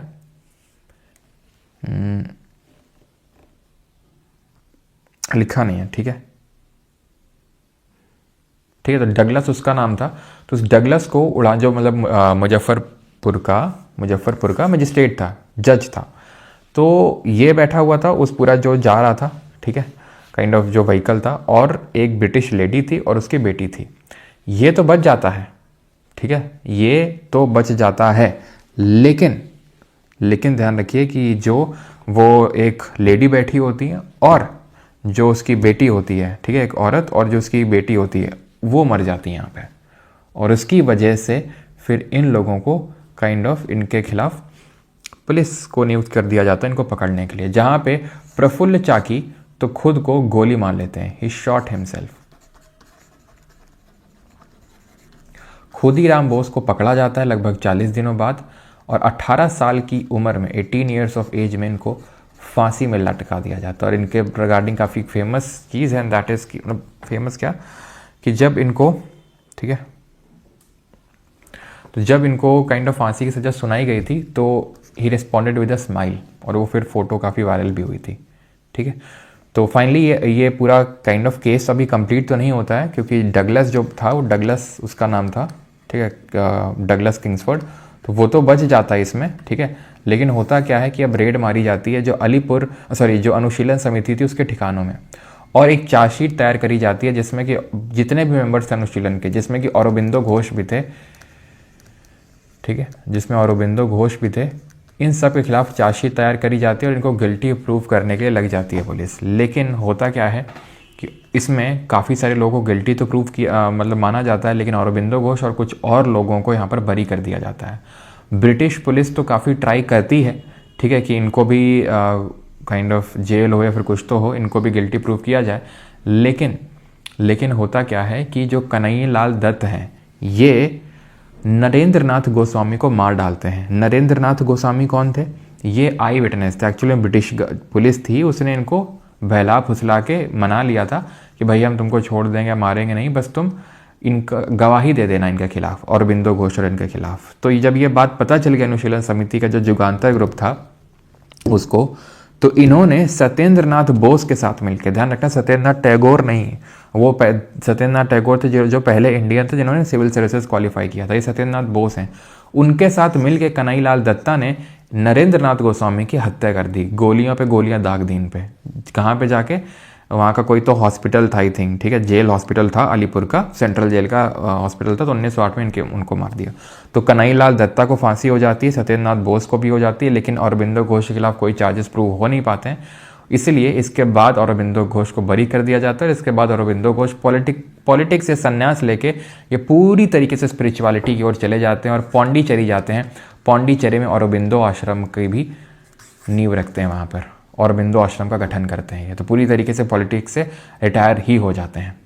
ओके, देन मदन लाल ढींगरा ये करजन विली को मारते हैं, ये चीज़ आपको ध्यान रखना है। ये इसी जो इंडिया हाउस है ना, इंडिया हाउस जो श्याम जी कृष्णा वर्मा ने लंदन बनाया था, तो उसी के हिस्सा थे, उसे जुड़े हुए थे ये। मदन लाल ढींगरा करजन विली को मारा था। और AMT जो जैक्सन है, ठीक है, ही वॉज किल्ड बाई अनंत लक्ष्मण, ये थोड़ा सा ध्यान रखिएगा, 1909 की बात है ये। 1910 में यूनाइटेड इंडिया हाउस जो USA में बना था, उसको बनाया गया था तारकनाथ दास और GD कुमार के द्वारा। ये क्वेश्चन पूछ सकता है कि जैसे इंडिया हाउस है, तो इंडिया हाउस को 1905 में बनाया गया था श्यामजी कृष्णा वर्मा के द्वारा लंदन में, और वहीं बात करें यूनाइटेड इंडिया हाउस, ये USA में बनाया गया तारकनाथ दास और GD कुमार के द्वारा। 1911 की अगर बात करेंगे तो VD Savarkar was sent to cellular jail in Andaman and Nicobar island. तो VD सावरकर को अंडमान और निकोबार द्वीप समूह का जो सेल्युलर जेल है वहाँ पे भेज दिया गया। तो 1913 में गदर पार्टी बनती है। अब ये जो पार्टी है काफ़ी इंपॉर्टेंट रोल प्ले करती है, क्योंकि ये भी USA में बनती है। इसका हेडक्वार्टर जो होता है US के सैन फ्रांसिस्को में होता है। कहाँ पे? ये लिखा हुआ है यहाँ पे, ठीक है, सैन फ्रांसिस्को में इसका हेडक्वार्टर होता है, ठीक है। गदर पार्टी कौन बनाता है? लाला हरदयाल, सोहन सिंह भागना, बरकतुल्ला, भाई परमानंद, करतार सिंह सारबा, ये सब लोग इस पार्टी को बनाते हैं, ठीक, 1913 में।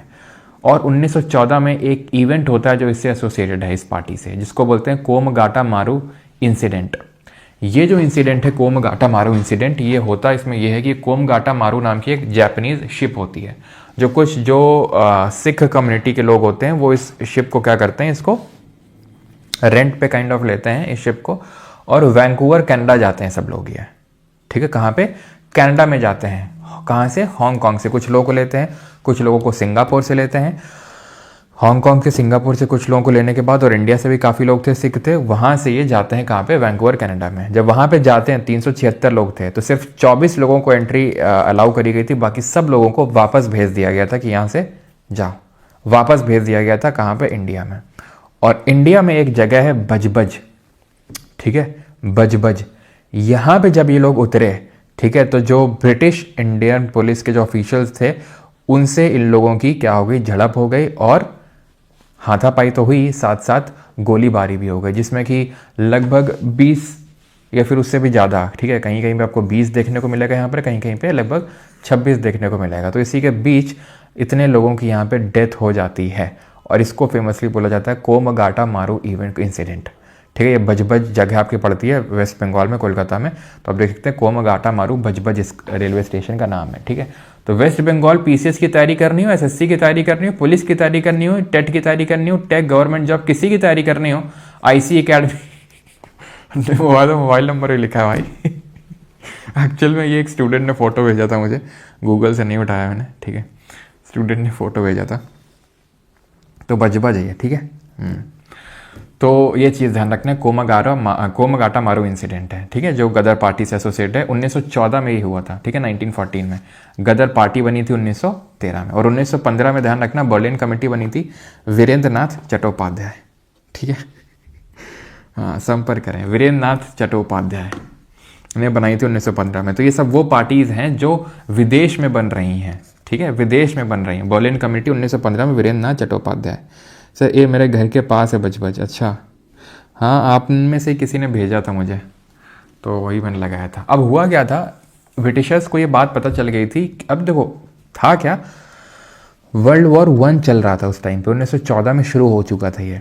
किसके बीच में, सेंट्रल पावर यानी कि केंद्रीय शक्तियों और एलाइड पावर यानी कि सहयोगी शक्तियों के बीच में। जब ये वॉर चल रही थी तो उसी टाइम पे ये कोमागाटा मारू टाइप के जो इवेंट हैं ये हो रहे थे और रेवोल्यूशनरी आइडिया स्प्रेड हो रहे थे, विदेशों से भारत आ रहे थे। तो ऐसे कौन लेके आ रहा था, अपने आप आइडिया चल के तो नहीं आएगा, कोई आदमी आएगा, औरत आएगा, वो आके बताया जाएगा। ठीक है, तो रेवोल्यूशनरी आइडियाज वो स्प्रेड ना हो सके यहाँ पे। ठीक है, तो इसलिए इन्होंने क्या किया, ब्रिटिशर्स ने एक एक्ट पास किया, एक अधिनियम पारित किया 1915 में। ठीक है, the act was enacted by British government in India to separate the Ghadarites particularly in Punjab during world war 1। ठीक है, मतलब कि जो भी कोई बाहर से आएगा भारत में उसको तुरंत डिपोर्ट कर सकते हैं ब्रिटिशर्स कि भाई तुम यहां से निकल लो। ऐसी पावर दी थी इस एक्ट ने। और इसको मेनली जो गदराइट्स थे, जो गदर मूवमेंट वाले, गदर पार्टी वाले थे, उनको सप्रेस करने के लिए इसको लाया गया था। आपने ज़रूर नाम सुना होगा रॉलेट एक्ट का। अगर नहीं सुना है तो कोई बात नहीं है, आगे हम देखेंगे। अगर सुना है तो एक्चुअल में इसी का ही परमानेंट एक्सटेंशन था। ये वॉर टाइम एक्ट था। वॉर टाइम एक्ट का मतलब है कि सिर्फ जब तक युद्ध चल रहा है तब तक के लिए अधिनियम लाया गया था। लेकिन इसको परमानेंट, इनको लगा वाह ये तो काफ़ी सही है, किसी को भी जेल में डाल दो, किसी को भी भगा दो बिना पूछे, बिना इंक्वायरी के। तो इसको उन्होंने परमानेंट एक्ट से रिप्लेस करना चाहा था, जो कि रॉलेट एक्ट था आपका। ओके, तो ये पावर ध्यान रखना। वैसे ये हमें डिटेल में वर्ल्ड हिस्ट्री में पढ़ना पड़ता है, लेकिन वर्ल्ड हिस्ट्री हमारे एग्जाम में पूछा नहीं जाता है। ठीक है, तो सेंट्रल पावर में कौन कौन था, Austria Hungary, Bulgaria, Germany, Ottoman Empire जो टर्की है आज का, तुर्की है। और वर्ल्ड वॉर 1 में जो एलाइड पावर था, एलाइड में Belgium, France, Britain, Italy, Japan, Russia, USA थे। जीत किसकी हुई थी, एलाइड पावर्स की हुई थी जीत यहाँ पे। ठीक है, वर्ल्ड वॉर 1 में क्या था इंडियन का रिएक्शंस, जो भारतीय थे जैसे मॉडरेट थे, एक्सट्रीमिस्ट थे, इनका क्या रिएक्शन था। तो moderate supported the war as a matter of duty, कि हमारा एक कर्तव्य बनता है हम ब्रिटिशर्स को सपोर्ट करें। अच्छा, एक्सट्रीमिस्ट का क्या था कि हम भी सपोर्ट करेंगे। क्या बात कर रहे हैं सर, एक्सट्रीमिस्ट तो वैसे फायदा उठाना चाहेंगे, नहीं। एक्सट्रीमिस्ट ने बोला हम भी सपोर्ट करेंगे वॉर को, क्योंकि अगर हम सपोर्ट करेंगे तो ब्रिटिशर्स हमसे खुश होकर हमें सेल्फ गवर्नेंस दे देंगे कि वाह यार कितने अच्छे लोग हैं, ये हमारा सपोर्ट किया इन्होंने।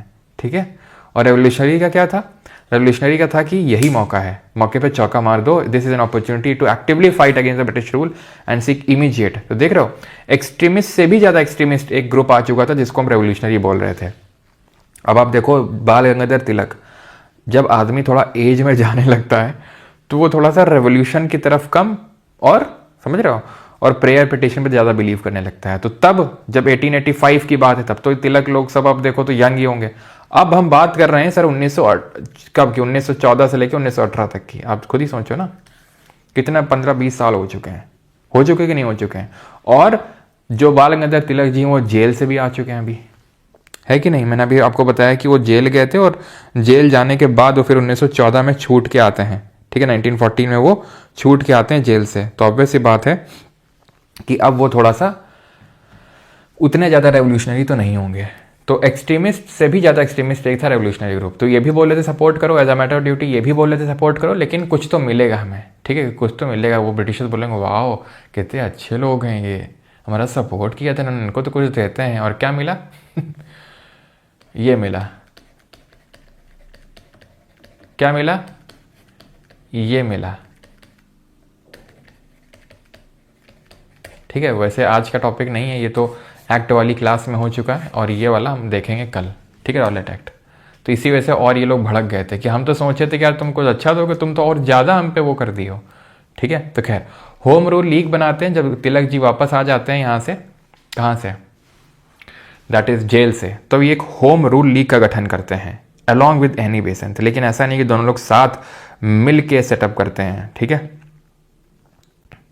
होम रूल लीग जो सेटअप की जाती है दोनों लोगों के द्वारा करी जाती है, लेकिन अलग अलग करते हैं। तिलक जी भी 1916 में ही करते हैं, एनी बेसेंट ये भी 1916 में करती हैं, लेकिन ये थोड़ा पहले करती हैं, ये थोड़ा बाद में करती हैं। ठीक है, हेडक्वार्टर इनका पूना था, इनका मद्रास था। ये ऑपरेट कर रहे थे, इनका सेंटर था महाराष्ट्र, कर्नाटक, सेंट्रल प्रोविंस, बिहार। महाराष्ट्र में बॉम्बे सिटी नहीं इंक्लूडेड था, ये ध्यान रखेंगे। और एनी बेसेंट के हवाले की अगर बात करेंगे तो होम रूल लीग का सेंटर क्या था, मद्रास और बॉम्बे सिटी। ठीक है, मद्रास और बॉम्बे सिटी इनका हेडक्वार्टर हुआ करता था। सॉरी, हेडक्वार्टर तो मद्रास था, मेन सेंटर हुआ करता था मद्रास एंड बॉम्बे सिटी। वहीं तिलक जी की अगर बात करेंगे तो महाराष्ट्र, कर्नाटक, सीपी और बिहार। ओके, ध्यान रहेगा यहाँ पे बॉम्बे सिटी नहीं था। तो होम रूल लीग दोनों लोग बनाते हैं 1916 में, आफ्टर बाल गंगाधर तिलक जी की डेथ हो जाती है 1920 में। तो होम रूल लीग का नाम चेंज कर देते हैं गांधी जी, स्वराज्य सभा रख देते हैं। ठीक है, मेन इसका एम क्या था, मेन ये था कि हम सेल्फ गवर्नमेंट को वो करें। ठीक है, ऑलराइट, ऐसा कुछ नहीं है एम था कि उखाड़ फेंकना है ब्रिटिशर्स को, ऐसा नहीं था। मेन एम था कि भाई काइंड ऑफ डोमिनियन स्टेटस लेके आना है, जैसे कि कनाडा में था, जैसे कि ऑस्ट्रेलिया में था। कनाडा ऑस्ट्रेलिया में क्या था, वो भी ब्रिटिश कॉलोनी ही हुआ करती थी, लेकिन वहां पे डोमिनियन स्टेटस मिल चुका था। डोमिनियन स्टेटस का मतलब ये है कि सरकार तो उसी देश की रहेगी, जैसे मतलब इंडियन गवर्नमेंट होगी, लेकिन रूल किसके नाम पे होगा, शासन होगा ब्रिटेन के नाम पे। शासन हो रहा है ब्रिटेन के नाम पे, लेकिन रूल कर कौन रहा है, वहां की जो लोकल गवर्नमेंट है वो रूल कर रही है। तो वो होता है डोमिनियन स्टेटस। डोमिनियन स्टेटस से एक कदम ऊपर हो, एक पायदान ऊपर होता है कंप्लीट इंडिपेंडेंस, पूर्ण स्वराज, जो कि हमें 1947 में मिला। हमें कभी डोमिनियन स्टेटस नहीं मिला, ध्यान रखिए। इंडिया को कभी डोमिनियन स्टेटस का दर्जा नहीं दिया गया, सीधा हमें कंप्लीट इंडिपेंडेंस ही मिली थी 1947 में। ठीक है, तो इनका ऐसा मेन एम भी नहीं था कि उखाड़ फेंकना है। ठीक है, लखनऊ सेशन अभी इंपॉर्टेंट है। तो हमने 1907 में देखा सूरत स्प्लिट हुआ, कांग्रेस का जो सेशन हुआ था सूरत में, वहां पे मॉडरेट और एक्सट्रीमिस्ट दोनों अलग अलग हो गए थे, या फिर हम यूं कहें कि एक्सट्रीमिस्ट को बाहर निकाल दिया गया था मॉडरेट से। यही हमने पढ़ा था। ठीक, अब बारी आती है लखनऊ की, और हमने क्या पढ़ा था, 1911 में पार्टीशन को एन्यूल कर दिया गया था, और 1912 में दिल्ली को कैपिटल बना दिया गया था, क्योंकि दिसंबर में दिल्ली दरबार ऑर्गेनाइज हुआ था, अनाउंसमेंट हुई थी दिसंबर 1911 में, और 1912 में ये हो गया फाइनली, कलकत्ता से दिल्ली को कैपिटल शिफ्ट कर दिया गया। तो मुस्लिम लीग वाले चिढ़ गए थे, उस पार्टीशन का जो एन्यूलमेंट किया गया था उससे बिल्कुल खुश नहीं थे। तो यहाँ पे दो चीज़ें होती हैं लखनऊ सेशन में, जो 1916 में होता है। पहली बात तो अंबिका चरण मजूमदार इसको प्रिसाइड करते हैं, अध्यक्षता करते हैं, लेकिन यहाँ पे रीयूनियन हो जाता है। दोनों जो एक्सट्रीमिस्ट और मॉडरेट हैं एक साथ आ जाते हैं, फिर एक्सट्रीमिस्ट को फिर से अंदर ले लिया जाता है कांग्रेस के मॉडरेट्स के द्वारा, और एक जॉइंट पैक्ट साइन होता है, लखनऊ पैक्ट, जिसको बोलते हैं कांग्रेस और मुस्लिम लीग के बीच में। कांग्रेस और मुस्लिम लीग के बीच में एक जॉइंट समझौता होता है, जिसको हम लखनऊ पैक्ट के नाम से जानते हैं। यानी कि मुस्लिम लीग ने कांग्रेस से भी हाथ मिला लिया है। ठीक है, तो इस तरीके से हुआ। और क्या क्या यहाँ पे डिमांड रखी गई थी वो भी अभी देख लेते हैं कि उन्होंने, इन लोगों ने क्या डिमांड रखी थी। ठीक है, तो जैसे इनका ये था कि जो सैलरी ब्रिटिश ऑफिशियल्स को पे होती है, ठीक है, जैसे कि सेक्रेटरी ऑफ स्टेट हो गया, कुछ मैं आपको क्लॉज बता देता हूं इसके, अगर पूछ ले तो। सेक्रेटरी ऑफ स्टेट कौन था, तो गवर्नमेंट ऑफ इंडिया एक्ट 1858 से इस पोजीशन को क्रिएट किया गया था। ब्रिटेन की पार्लियामेंट में कोई तो वहां का एक मेंबर था जो कि इंडियन अफेयर्स के लिए मैनेज होगा, तो उसकी सैलरी भारत से ही जाती थी। तो अब से इन लोगों ने क्या बोला, नहीं ये तुम खुद दोगे, और इसको मान भी लिया गया था। जो अगला एक्ट आया था गवर्नमेंट ऑफ इंडिया 1919, जिसको मॉन्टेग्यू चेल्स फॉर रिफॉर्म बोलते हैं, उसमें मान लिया गया था, एक्सेप्ट कर लिया गया था इसको। सेल्फ गवर्नमेंट होनी चाहिए इंडिया में। ठीक है, मतलब सिर्फ यही माना गया था, बाकी तो ज्यादा सच कुछ माना नहीं गया था। ठीक है, एबॉलिशन होना चाहिए इंडियन काउंसिल का,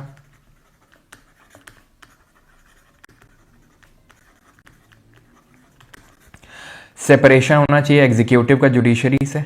अब जरा कमेंट में बताइए किस आर्टिकल में मेंशन है separation of judiciary from executive, क्यों, किस एक्ट में मेंशन, किस आर्टिकल में मेंशन है, ये पता जल्दी से। हाफ ऑफ द मेंबर्स, ठीक है, यहां पे मैं लिख देता हूं कुछ, half members of imperial legislative council should be Indians, ठीक है, हाफ मेंबर जो हैं, ठीक है, शुड बी इंडियंस।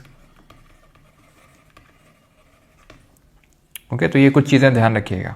हाँ, और एक चीज़ और थी, हाँ, Muslims, 1/3 representation to be given to the Muslims in the central government, representation to Muslims, मुसलमानों को 1/3 रिप्रेजेंटेशन दिया जाए। तो आर्टिकल नंबर 50 में लिखा हुआ separation of judiciary from executive, जो कि एक डीपीएसपी है, राज्य का नीति निर्देशक सिद्धांत।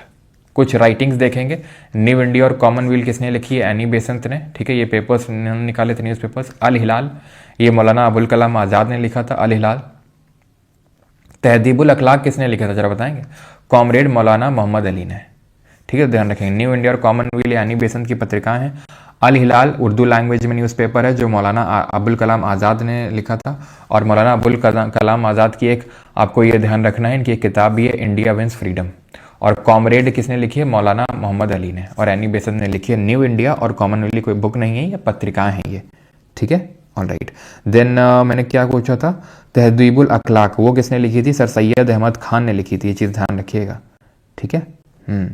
चलो, तो आखिरी हमारे कुछ फैक्ट हैं, ये देख लीजिए कि जब हमारा बंगाल पार्टीशन हुआ था, तो जब हमने स्वदेशी अपनाया था, तो उस टाइम पे क्या क्या स्वदेशी अपनाया था। तो जैसे कि जैसे कि फॉर एग्जांपल स्वदेशी स्टीम नेविगेशन कंपनी बनी थी। स्वदेशी स्टीम नेविगेशन कंपनी मतलब खुद की हमने कंपनी बनाई थी, इंडिजिनस। ये बनाई थी वीओ चिदम्बरम पिल्लई ने तमिलनाडु में, है ना, याद करो, स्वदेशी हमने अपनाया था, स्वदेशी याद है आपको, स्वराज, स्वदेशी, बॉयकॉट, नेशनल एजुकेशन 1906, ठीक है। तो उसी टाइम पे ये स्वदेशी स्टीम नेविगेशन कंपनी बनाई गई थी तमिलनाडु में, नेशनल एजुकेशन सेंटर खोले गए थे, और स्वदेश बांधव समिति बनाई गई थी अश्विनी कुमार दत्ता के द्वारा बरीसाल में, जो कि आज के बांग्लादेश में पड़ती है।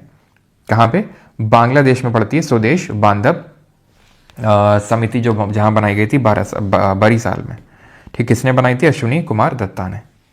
ओके, ठीक है, तो ये फैक्ट ध्यान रखने। And you are done with today's lecture. अब हम क्वेश्चंस लगाएंगे, जिसको बैच में एनरोल करना है वो कर सकता है, ठीक है, जहाँ पे आपको रिकॉर्डिंग लेक्चर की हैंड रिटन नोट्स आपको मिलते हैं, क्विजेज मिलती हैं, प्राइवेट टेलीग्राम ग्रुप का एक्सेस मिलता है, ठीक है, और ज़िंदगी के सारे सुख मिलते हैं आपको यहाँ पे, ठीक है। और बाकी तो वीकली टेस्ट तो होता ही है, ऑलराइट, चलिए। और बाकी इंग्लिश का भी बैच है, ठीक है, एंड बाकी कॉम्बो भी में भी आप एनरोल कर सकते हैं, जहाँ पर जीके और इंग्लिश दोनों आपको मिल जाता है। खैर, अभी क्वेश्चंस पे आते हैं। ओके, चलो, पहला क्वेश्चन करिए जल्दी से। The Ghadar movement began in 1913 in San Francisco. The movement was founded by Sohan Singh Bhagna. Gadar movement took its name from the weekly Gadar, brought out in several different languages, several Indian languages. बताइए, जल्दी जल्दी question करेंगे। Free content section है official Pradeep स्वामी, वहां पे आपको मिलेंगे, है ना, वो भी मिलता है सर, वो भी मिलती है, हाँ वो भी मिलता है, वो भी मिलती है, सब मिलती है, ठीक है।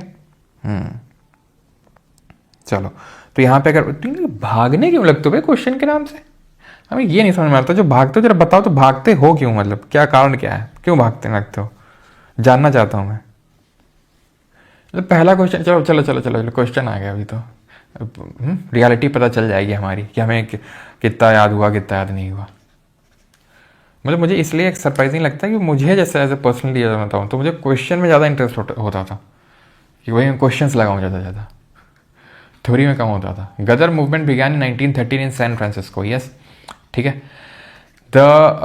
और कौन सा इवेंट एसोसिएटेड है 1914 का, ठीक है। गदर मूवमेंट टुक इट्स नेम, जो डिफरेंट लैंग्वेजेस में लाया गया था, ठीक है, तो तीनों सही है, ऑप्शन बड़ी। अब तो भाग गया नहीं, अभी और देखो, और भाग रहे हैं, सिलसिला भी रुका थोड़ी ना है।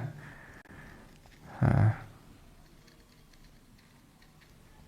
बोल भी रहे हैं तो चले गए, क्या चले गए, अभी जा नहीं रहे हैं क्या, और नहीं जाएंगे क्या, देखते नहीं हो क्या रोज, क्यों। Lokmanya Tilak set up home rule league at the Bombay provincial conference held at Belgaum in April 1916। इसमें होम रूल, ये रुक जा, ठीक है, रुक जाओ, अभी जो बता रहे हैं वो करो पहले। 1916 में, ठीक है, खाने जा रही हूँ एनर्जी लॉस हो गई, ओहो ये तो ज़रूरी काम है। 1916 में 1916 में Lucknow session of the Congress, ठीक है, Congress League pact, formation of home rule league. क्या करना है इसमें, 1916 में क्या हुआ था, लखनऊ सेशन हुआ था, जहाँ पे कांग्रेस और लीग के बीच में ज्वाइंट पैक्ट साइन हुआ था, ठीक है, और मॉडरेट एक्सट्रीमिस्ट का रीयूनियन हुआ था और होम रूल लीग बनी थी, तो 1 2 3 ऑप्शन नंबर डी। चलो, the headquarter of Ghadar movement party were at, तो हेडक्वार्टर कहाँ पे था? सीडीएस से पहले साइंस हो जाएगा क्या और उससे क्वेश्चंस बन जाएंगे क्या? सीडीएस में हो जाएगा, बन भी जाएंगे, सब कुछ हो जाएगा, तुम बस करते रहो और जिस दिन सीडीएस के पेपर दे के आना बताना फिर, ठीक है। तो San Francisco, option number A is the correct answer. Kesari के नाम से किसको जाना जाता है? लोकमान्य तिलक, वल्लभ भाई पटेल, लाला लाजपत राय और महात्मा गांधी। केसरी, तो केसरी हम बोलते हैं लोकमान्य तिलक जी को, ऑप्शन नंबर ए, ठीक है। मतलब लोकमान्य तिलक जी ने केसरी न्यूज़पेपर निकाला था, किस लैंग्वेज? मराठी में। मराठा किस न्यूज़पेपर किस लैंग्वेज में था? इंग्लिश लैंग्वेज में था, option number A. Consider the following freedom fighters, Barindra Kumar Ghosh, जोगेश चंद्र चैटर्जी, रास बिहारी बोस। बताइए, who of the following was or were actively associated with the Ghadar party? बताइए बताइए बताइए बताइए बताइए जल्दी से।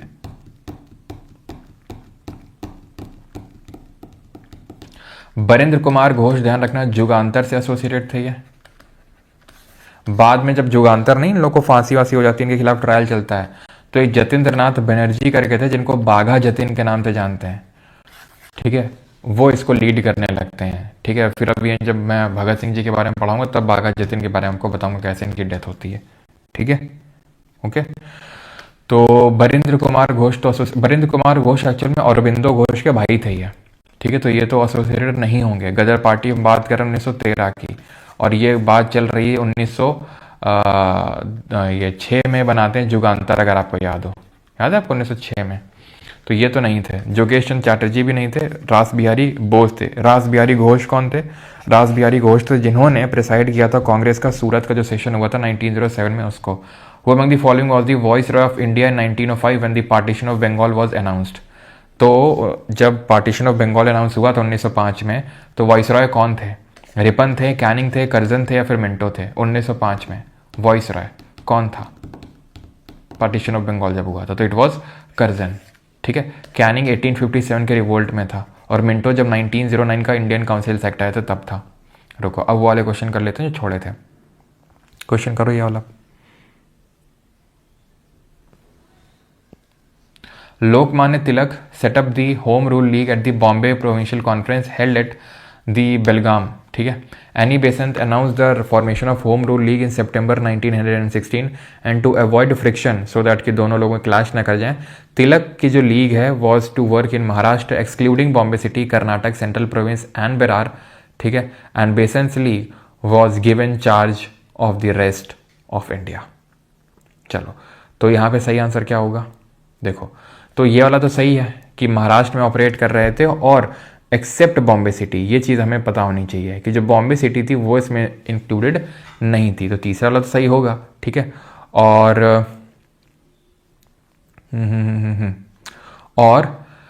Any Besant announce the formation of home rule league, ये वाला गलत होगा, ठीक है, क्योंकि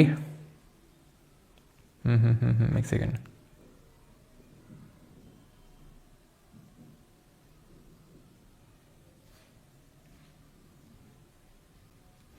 any Besant announce the formation of, announcement तो नहीं हुई थी, उन्होंने फॉर्म कर दिया था एक्चुअल में, ठीक है।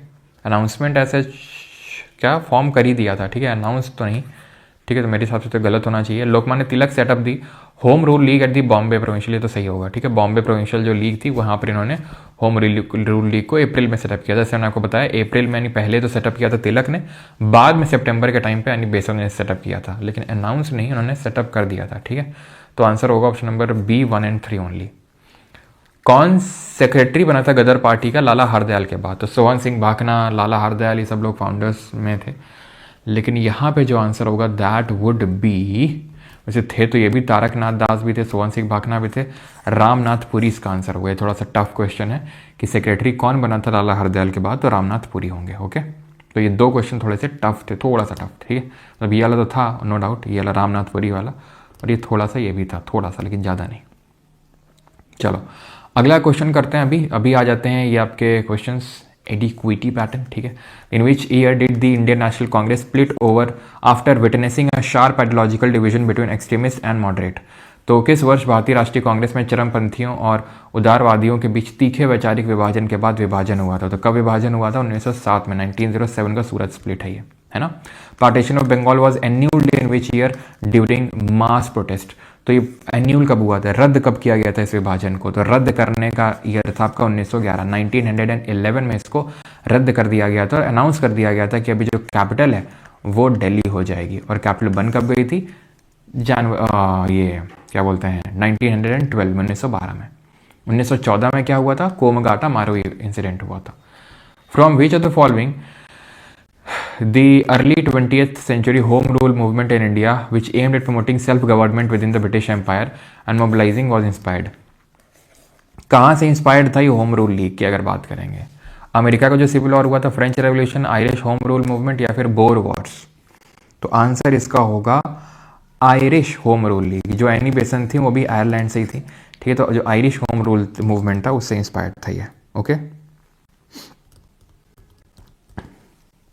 हाँ बिल्कुल, एनी बेसन जी जो थी इतना इन्वॉल्व इसलिए थी बिकॉज वो इंडियन कॉजेज के साथ खुद को अटैच ज़्यादा करती थी, रखती थी, ठीक है। एनी बेसन जी एक्चुअल में आयरिश जो सेल्फ मूवमेंट हुआ था उसमें भी इनका रोल था काफ़ी, दैट इज़ एनी बेसेंट का। तो वहीं से आइडिया आया था, ओके, वहीं से आइडिया आया था और उसको यहाँ पे इम्प्लीमेंट किया था इन्होंने 1916 में। और 1917 में आपको पता है जो कलकत्ता सेशन होता है कांग्रेस का, उसको प्रिसाइड करती हैं और पहली विमेन बन जाती हैं उसको प्रिसाइड करने वाली, है ना। चलो, दिल्ली दरबार 1911 का was held to commemorate the coronation of which of the following? तो किंग जॉर्ज 5 का कोरोनेशन होना था, ठीक है। एडवर्ड था, ये एडवर्ड वो था जिसका कोरोनेशन दिल्ली दरबार 1903 वाला दिल्ली दरबार था ये, एडवर्ड वाले की अगर बात करेंगे। What was the reason of the partition of Bengal given by Curzon? Curzon ने क्या बोला था? भाषाई पुनर्गठन कर रहे हैं, हिंदू डोमिनेंस, हिंदू वर्चस्व की कमी में आ रही। तो सिंपल हमने देखा था एडमिनिस्ट्रेटिव एफिशिएंसी। IBACIO में क्वेश्चन पूछा गया, करिए जल्दी से।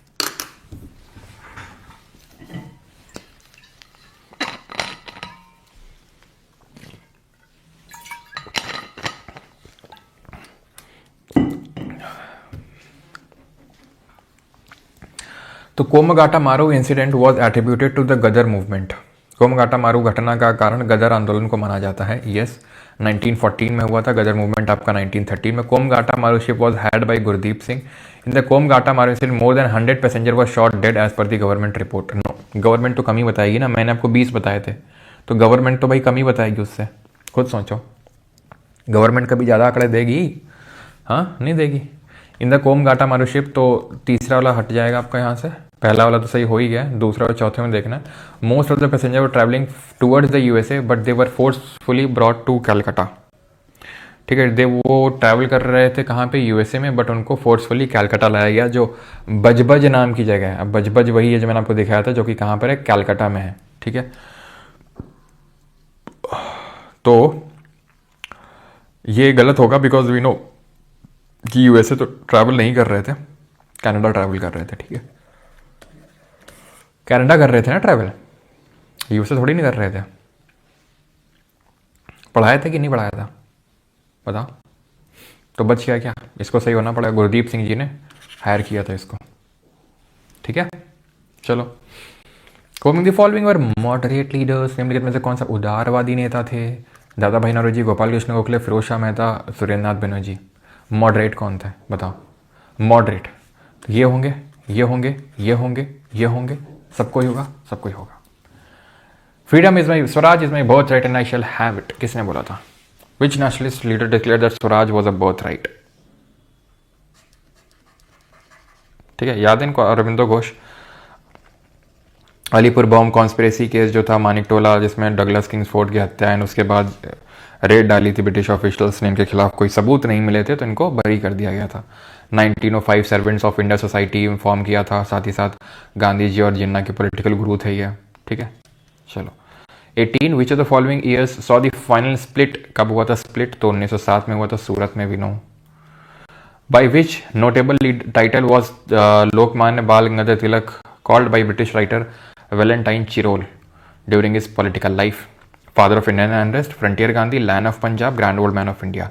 Grand old man of India कौन है? दादा भाई नौरोजी हैं। लायन ऑफ पंजाब हमारे मेनली तो लाला लाजपत राय थे। फ्रंटियर गांधी हम आगे जाके देखेंगे, ये खान अब्दुल गफ्फार खान का पेन नेम था, ठीक है, इनको बुलाया जाता था। सीमांत गांधी है फ्रंटियर गांधी।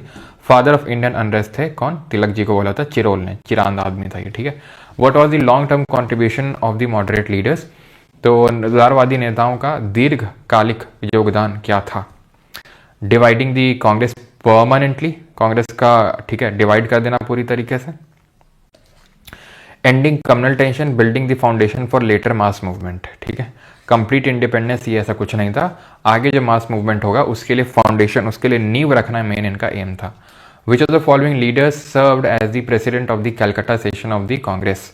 1906 में कलकत्ता सेशन अधिवेशन की अध्यक्षता किसने करी थी?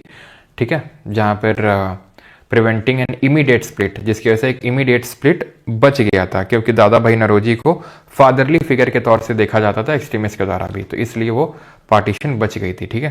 तो प्रिसाइड किया था दादा भाई नौरोजी जी ने। ऑप्शन नंबर ए यहाँ पे सही आंसर होगा यहाँ पे, ठीक है। सी नहीं भैया, गोपाल कृष्ण गोखले 1905 बनारस का सेशन प्रिसाइड किया था इन्होंने। अच्छा, इसका हो सकता है सी बता रहे हो। हाँ, 22 in which year was the Hindu relief movement was founded by Lala Lajpat Rai? Dada हैं बिल्कुल, गोखले जी नहीं हैं। गोखले जी बनारस का सेशन प्रिसाइड किए थे 1905 वाला, 1906 वाला ये प्रिसाइड किए थे, ठीक है। तो ये पूछ रहा है हिंदू रिलीफ जो मूवमेंट है ये 1897 में, ठीक है। ऑप्शन नंबर सी, ये थोड़ा सा ध्यान रखना, ये हमारे लिए नया क्वेश्चन है, ठीक है। तो इसको जिन लोगों के पास फैट मैन है उसमें नोट कर लेंगे इसको, ठीक है। तो अगला है हमारा ईपीएफओ में क्वेश्चन पूछा गया, जरा क्वेश्चन अटेम्प्ट करेंगे यहाँ पे। The advocates of the Home Rule movement believed in constitutional methods and were opposed to violence and revolutionary action. In 1917, two Home Rule leagues of Lokmanya Tilak and Annie Besant worked in cooperation with each other. Annie Besant confined her activities to the Bombay Presidency and Central Province, and the rest of India was left to the Lokmanya Tilak. बताइए।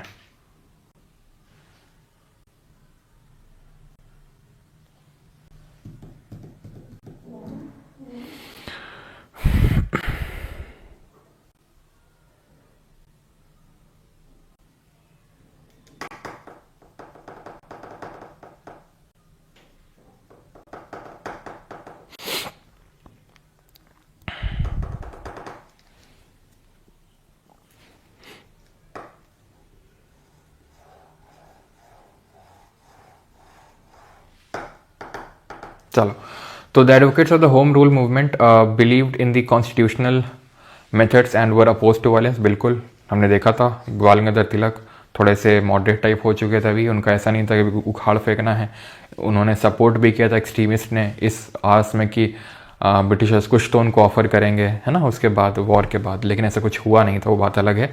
लेकिन हाँ, dominant status की मांग थी, ऐसा कुछ उखाड़ फेंकने की नहीं थी, तो पहला तो सही होगा।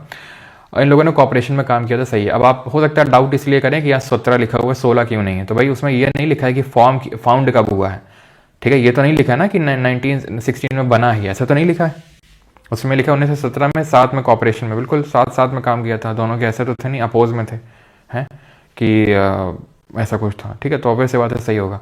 Annie Besant confined her activities to the Bombay presidency and the CP and the rest of India was to Lokmanya Tilak, नहीं, ऐसा नहीं था। मेनली जो सेंट्रल प्रोविंस है, ठीक है, मेनली जो महाराष्ट्र वाला रीजन है, ठीक है, वहाँ पे एक्सेप्ट बॉम्बे सिटी वो था, पूना सेंटर था तिलक जी का, और बाकी जो रेस्ट ऑफ इंडिया है was left to Annie Besant, ठीक है। जो बाकी इंडिया है वो एनी बेसेंट के पास था, ठीक है। नो डाउट बॉम्बे सिटी तो था, ठीक है, यहाँ पे देख लो बॉम्बे सिटी तो था, ठीक है, लेकिन कहाँ गया, ठीक है, बॉम्बे सिटी तो था इनके पास, ठीक है, लेकिन सेंट्रल प्रोविंस किसके पास था? तिलक के पास था, और बाकी जो रेस्ट ऑफ इंडिया है वो इनके पास था, एनी बेसेंट। तो महाराष्ट्र, कर्नाटक, सेंट्रल प्रोविंस तिलक के पास था, और बाकी rest of India Annie Besant के पास। तो यहाँ पे सेंट्रल प्रोविंस किसके पास है? तिलक के पास, ना कि बेसेंट के पास, ठीक है। Which event led to the formation of Muslim League? Muslim League 1906 में क्यों बनी? कब, कहाँ पे बनती है? तो ढाका बांग्लादेश में बनती है। कौन बनाता है? नवाब सलीमुल्लाह और आगा खां बनाते हैं इसको, ठीक है। क्या, कौन सा इवेंट होता है? Partition of Bengal, option number B. Barindra Kumar Ghosh, Avinash Bhattacharya, Bhupendra Nath Datta were associated with which movement in 1906? तो मार्च 1906 में बरिंद्र कुमार घोष, अविनाश भट्टाचार्य और भूपेंद्र नाथ दत्ता किस आंदोलन से जुड़े हुए थे? बताइए। स्वदेशी आंदोलन, ठीक है, बंगाल विभाजन विरोधी आंदोलन, भारत छोड़ो आंदोलन, या फिर movement against Bengal education reforms? बताइए। Barindra Kumar Ghosh, Jugantar, Swadeshi movement, anti Bengal partition, quit India. Quit India 42 में होता है, ठीक है। मूवमेंट अगेंस्ट ऐसा कुछ नहीं, एजुकेशन रिफॉर्म, ठीक है। ऑप्शन नंबर यहाँ पे बरिंद्र कुमार, अविनाश भट्टाचार्य, भूपेंद्र दत्ता, स्वदेशी करवाया इसमें, ठीक है। एंटी बंगाल पार्टीशन नहीं मिली तो स्वदेशी, ठीक है, स्वदेशी मूवमेंट। ऑप्शन नंबर ए यहाँ पे ज़्यादा सही होगा, ठीक है। चलिए अगला है, with whose participation Anushilan group join forces when the Bengal Congress broke up in 2 factions after the death of CR Das. यानी कि CR दास की मृत्यु के बाद जब बंगाल कांग्रेस 2 गुटों में बट गई थी, ठीक है, तब अनुशीलन समूह का नेतृत्व किसने किया था? गणेश घोष ने, सूर्य सेन ने, जेएम सेनगुप्ता या फिर सुभाष बोस ने? तो ये थे आपके जेएम सेनगुप्ता, ठीक है। जेएम सेनगुप्ता ने इसको बाद में लीड किया था after the death of CR दास। वैसे ये आगे पढ़ेंगे, अभी हम लोगों ने CR दास और इनके बारे में पढ़ा नहीं है। Tilak gave his popular slogan to arouse nationalist sentiment among the Indians. क्या दिया था इन्होंने? Vande Mataram, quit India, swaraj is my birth right, फिर इनकलाब जिंदाबाद। तो ये किसने दिया था? मैंने आपको बताया था, इनकलाब जिंदाबाद। क्यों? हसरत मोहानी ने दिया था, ठीक है। आंसर होगा Swaraj is my birth right. Which try of leaders is famously associated with the extremist ideology? तो कौन सा भारतीय राष्ट्रवाद में उग्रवादी विचारधारा के उदय से त्रिमूर्ति के नेता जुड़े हुए हैं? तो ये लाल बाल पाल है हमारे। चलो ये वाला क्वेश्चन करिए।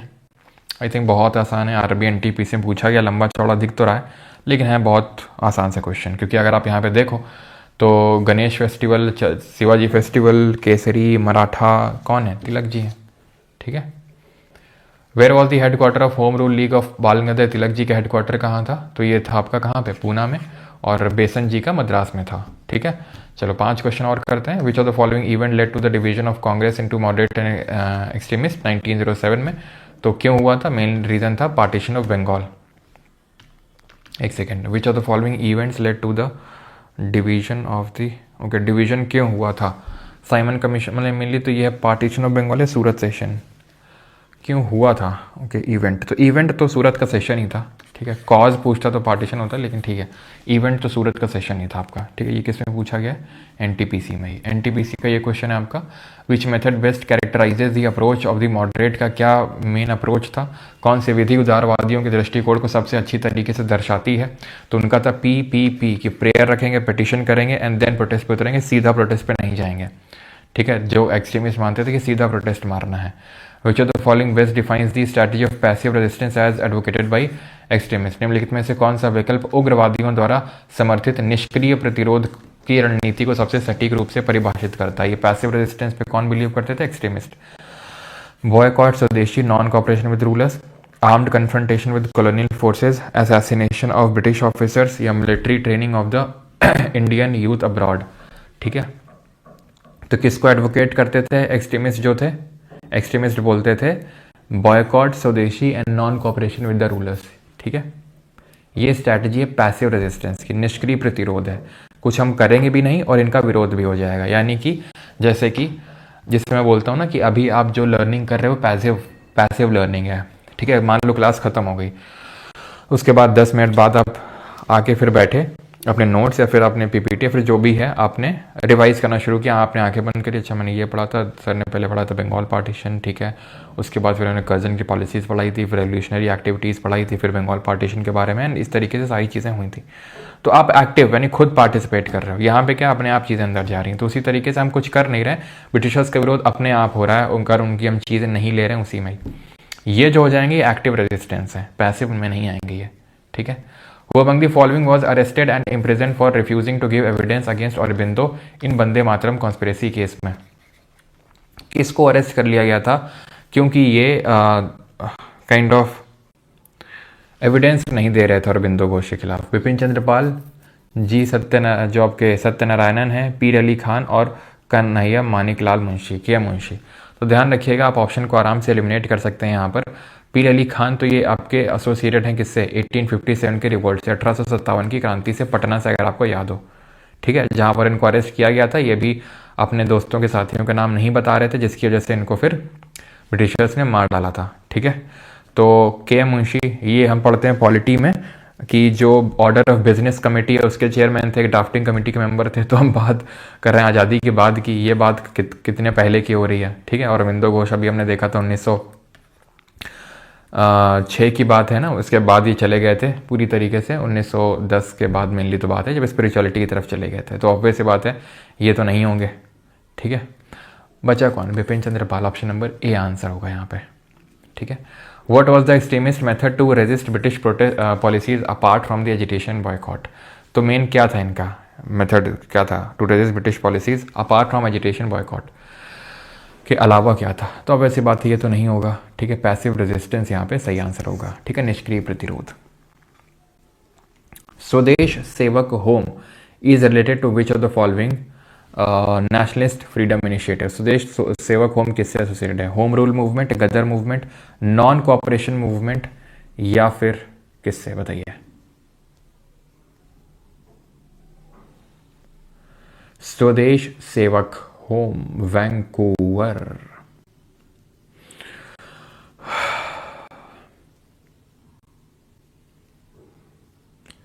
एनटीपीसी की ऑल्टरनेट होगी। ठीक है, ऑल्टरनेट तरीके से होगी। तो स्वदेश सेवक होम जीडी कुमार और तारकनाथ दास जी ने 1910 में बनाया था। ठीक है,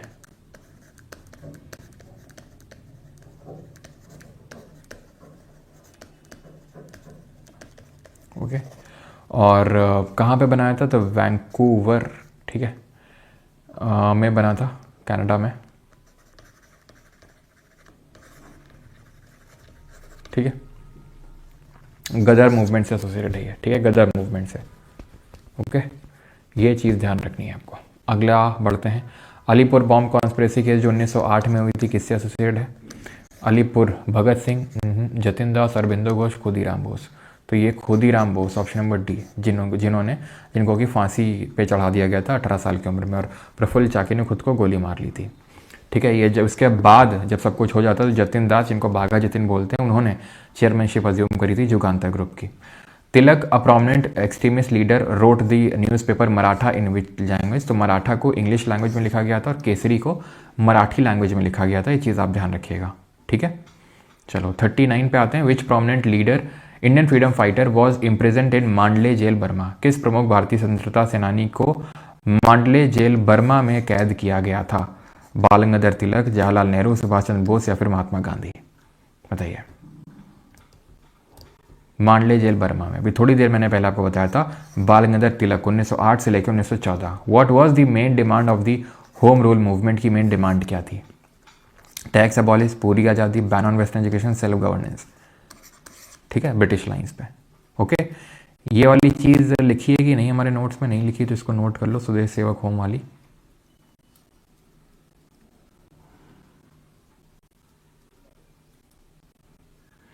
लिखी है ना यहाँ पे, यही है आपका। ठीक है, इंडिया यूनाइटेड इंडिया हाउस, यही है आपका।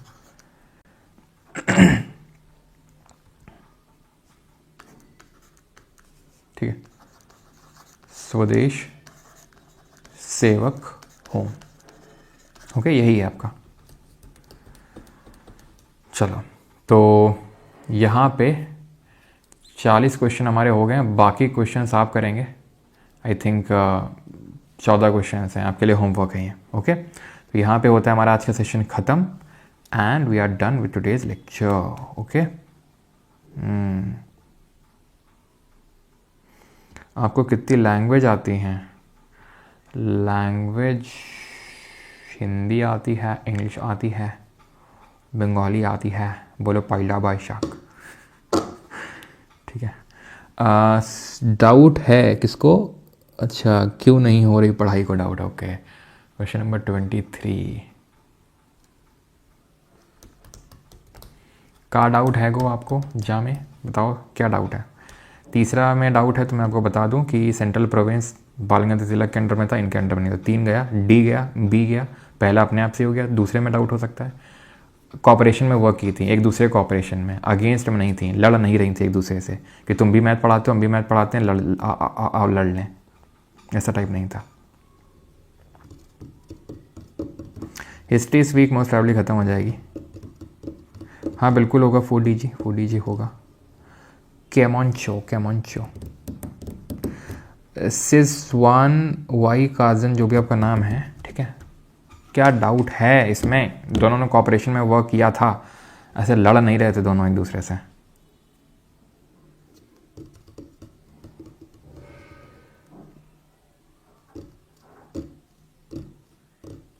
नेहरू की गलती कब पढ़ाएंगे वही पढ़ाएंगे।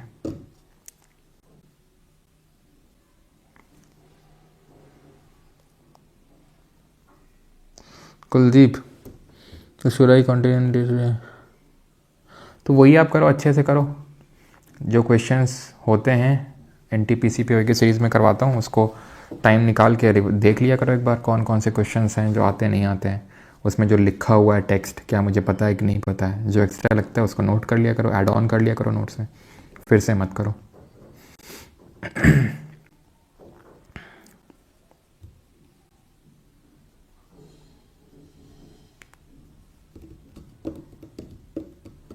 चलो तो ठीक है सर। वो हवा क्या? हाँ, गुप्त दान ना आ रहे इतने दिन से।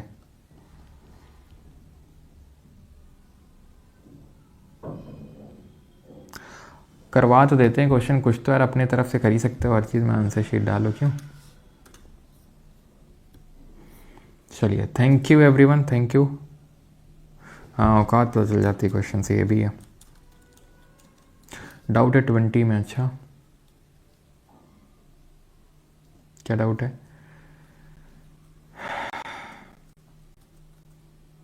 डाउट कहाँ से आ जाता तुम लोग को? इतना क्लियरली हम बताते हैं हर चीज़ को एक्सप्लेन करके, फिर भी मॉडरेट क्या पूरी इंडिपेंडेंस चाहते थे? हैं, वो एक्सट्रीमिस्ट चाहते थे। डिवाइड कर देना कांग्रेस को, मतलब स्थायी विभाजन से क्या है मतलब? कांग्रेस को डिवाइड कर देना, कांग्रेस को डिवाइड करना उनका मेन रोल था। कम्युनल रिप्रेजेंट, सांप्रदायिक प्रतिनिधि, इनका लॉन्ग टर्म कंट्रीब्यूशन था। कहाँ सांप्रदायिक प्रतिनिधित्व को अंत कहाँ कर पाए? वो कुछ कर पाए? लेटर मास मूवमेंट के लिए फाउंडेशन बिल्ड किया, जिसमें non cooperation, CDM, quit India movement ये बनते हैं। ओके।